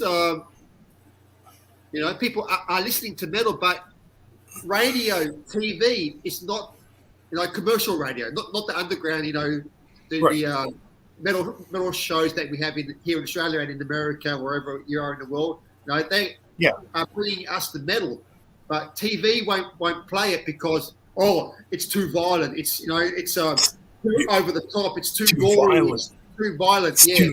Right. It's too heavy. It's too fast, or all this shit. But then MTV shows rap music with girls showing their tits and asses, and people taking drugs, and And these are the people that run out on the streets too. Oh, you're a fucking sexist. You're a racist. So you're just watching some dumbass shit on YouTube or on MTV or some stupid fucking mainstream pop artist on YouTube that's showing their fucking asses for the public, and you're coming at us like, oh, we're the bad people. No, you're the bad people for being stupid. For example, you got J-Lo. She wears those skimpy outfits. You got Mariah Carey wears skimpy clothes. Beyonce showing their tits and asses, in their music videos. Right. And that's bullshit. It's wrong because young girls, everybody has a body type. and they're being corrupted. Corrupted, yeah. So can't get rid of that shit. Metal is a full music. It tells us the news. It gives us. It has its political aspects in there. It has its comedy. There's metal in comedy. Yeah. Big time. There's there's evil in metal too. Talk about evil. A metal could be a horror movie. A metal could be a horror movie. Horror movie or sci-fi movie. There are some metal that deals with drugs, but that's I don't get into that side of the metal thing, but I listen to some of that stuff. I'm like, I like some psychedelic in my metal too, but I don't condone drug use, and I haven't ever done drugs. No, me either. But but if it's doom, doom is a sort of is a subject that deals with the psychedelic, the mushrooms, the marijuana, But they're not. Pushing marijuana. Marijuana's whatever. Anybody can smoke weed. I don't care. Like if it's like the last St. Vitus F11 was about heroin. Was about heroin. Yeah, I'm very against that.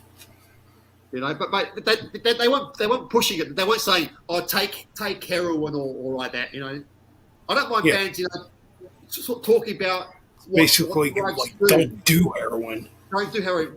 This is what will happen to you. You know, you'll become a zombie and and shit. Yeah, right. You know? A lot of people don't get that out of metal music. No, like it's music that actually help you out. You're a druggie. You're a hippie. You know, you're a bum. You know, you're a loser. You know, that's what a lot of mainstream people think metalheads are. You know, we're all that, but metalheads are smart. You know, right. You know, metalheads are lawyers. Look at Jeff Becerra from Possessed. He's a lawyer. He's a metalhead. Yeah. You know, metalheads are doctors. That's true. Hell, man, we got a good friend of ours here in the chat room who's a huge metalhead, who's a lawyer. Who, Ryan? Is that Ryan? No. Right. You know, so yeah, so you know, like I think metal has done more positivity than negativity. Yeah. When it comes to music, and it doesn't have to be mainstream to prove that. That's it, you know. You know, I mean, I don't like bands. You know, well, some bands can go over the top sometimes. Sometimes they can go too far. But they can go too far. You know. Yeah. But but you try not to. You put it. Listen in one ear and it goes out the other ear. You don't suck it in and think, oh yeah, I'm going to go out and grab a girl right. and sacrifice her, to Satan. You know, I'm not going to do that shit or Yeah, we don't do that shit. We just like fucking cool music.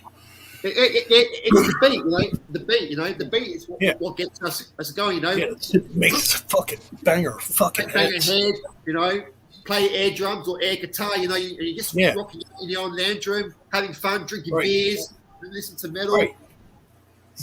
Yeah. We're not going out like these gangsters in their drive-by shooting with their automatic weapons and shooting down people and. Yeah, and that atmosphere is like it's serious. It's like these people are actually doing this. It's like that's pretty sick. If you're listening to what these rappers are telling you to do and to live this fucking low life ghetto bum lifestyle, it's like metal never talked about that. Yeah, we talked about the evils of the world. Fictional horror movies, metal was fun. It was fun. And metal is fun. It's still fucking fun. It's not about it was fun. It's still fun. People take it way out of proportion. It's like, take a look at those rap artists, what they're doing to people. That's it, Not all rap artists, but I'm talking about what's going on nowadays. No, but back, it's not a good influence. It's horrible. Back in the early days when rap was coming, it was really, really violent. Sort of because you got the East Coast, you got the West Coast, you got South and North. The North Coast rappers, they were all gunning for each other because it's like West Coast is better than the East Coast, and the East Coast is better than the West, and they're just shooting each other and. Because we're it's like us metalheads aren't shooting each other. No, we're not shooting each other. We're not worshiping goats and worshiping Satan. In fact, we're pretty lovable human beings. But there are some that do worship Satan and and that the Norwegian shit. That stuff. I mean, it's like. That's where it just gets stupid. It does, when it gets into Nazism and politics and all that crap. It's like that's when it gets really stupid. Yeah, the NSBM, the DSBM, Yeah, fuck that crap. Saying, "Oh, get a race and cut your wrists and while I listen to my music," Nah. Oh yeah, no, screw that. Screw that, man. Like with me, I like my thrash. I like some power metal because it's it's happy and it's they're enjoying themselves. They're not fun. saying, go out and kill still a like, it's still like really heavy and aggressive. Yeah. And yeah, it's fun. That's It's what fun, metal yeah. should be, fun. I know people are going to be like, oh no, metal should not be fun. No. Fuck that attitude. Metal is all about fun. There should be more Look comedy. at the rest of metal the world. Look at the rest of the dumbasses. Metal is about fun. Metal. There should be more metal comedy metal bands, like Spinal Taps and those kind of, that bringing in the comedy in metal. There should be more of those party metal bands, having pizzas and drinking beer and having fun and partying and thrashing and watching, Right. And it's fucking bullshit that them bands get judged too. Oh, they're a bunch of Satanists. No, they're trying to have fun. That's it. Like bands like Municipal Waste, have been criticised because they're a thrash band, but they're a party. They like having fun. They enjoy what they do. They're out there drinking beers, eating pizzas, watching horror movies, and just having fun. That's what it should be. Shouldn't be going serious. out with automatic weapons and going, I'm going to go out there and kill a poser. That's the 80s. That's the 80s. You back to poser. But oh man, you got fucking Tankard. Fucking Tankard. What a great band. Yeah, party band. Having fun, drinking beer, singing about beer, enjoying themselves. Yeah. Right, and they're still doing it. And they got a new album coming out in September. Yep. Right, what band? I forgot what band. Tankard. Ah, Tankard. Okay, Tankard. They're drinking thrash metal happy. It is. It's literally happy thrash metal. So what if it's happy? Well, last time I showed an album, I don't know if you saw this album before. I'll be back in a minute. All right, I gotta take a fucking piss too. I'm gonna write a song. I'm gonna write a song too called "Metal Ben Takes a Piss." Make it like a 20-second long blast beat song. Oh yeah, the Pizza Death album. I'll show Ben to see. Pizza, beer, and piss. There we go. That's fine. Pizza Death. Yeah, I'll show him some party metal that he might like. Yeah, I'm getting close to going to bed soon, so. Yeah, I'm about to. I'll show Ben this one. Then I think we'll call it a day because it's 3 hours. It's a 3-hour stream. Yeah. I'll be back. And plus, Ben had another stream before with the Motorhead, so he's been on it for 4 hours. Yeah. 4 hours. He'll be tired as well. It must be about 3 o'clock in the morning over there in Texas. Yep, it's getting close to 2. Ben, it's about 3 here. Before we sign off, check out this Pizza Death. Nice. Aussie pizza metal. Aussie pizza thrash. You have to send that to me in Facebook in a link. I want to check that out. It's really fun. They sing all songs about pizza. I love it because I love pizza. They're having fun. See, that's a band that's having fun, having a good laugh, and and enjoying themselves. That's the way it should be. I mean, well, you're not having fun. Yeah, it's been. Guys, I think we should end this. Shit, we're over. Yeah, we're over 3 hours. Yeah, I'll see y'all. Peace. Take it easy, Ryan. Peace, brother. Yep, it's been fun. Thanks for joining. Thank you, Metal Ben, for inviting me. And please subscribe to Metal Ben, guys, because it's a great channel, man. We have fun. We talk metal, and it's a great channel. So there are some great channels out there. And subscribe to the Metal Bastards Hangout channel too, where you will see more of the Zunko Pizza Thrasher. And check out the Metal Band's Motorhead reviews as well. Oh yeah. The Metalhead. Peace out. Peace keep out, it guys. metal, keep thrashing. Don't let negativity control your lives. Headbang, thrash, mosh. Fuck Putin. We're out. That's it.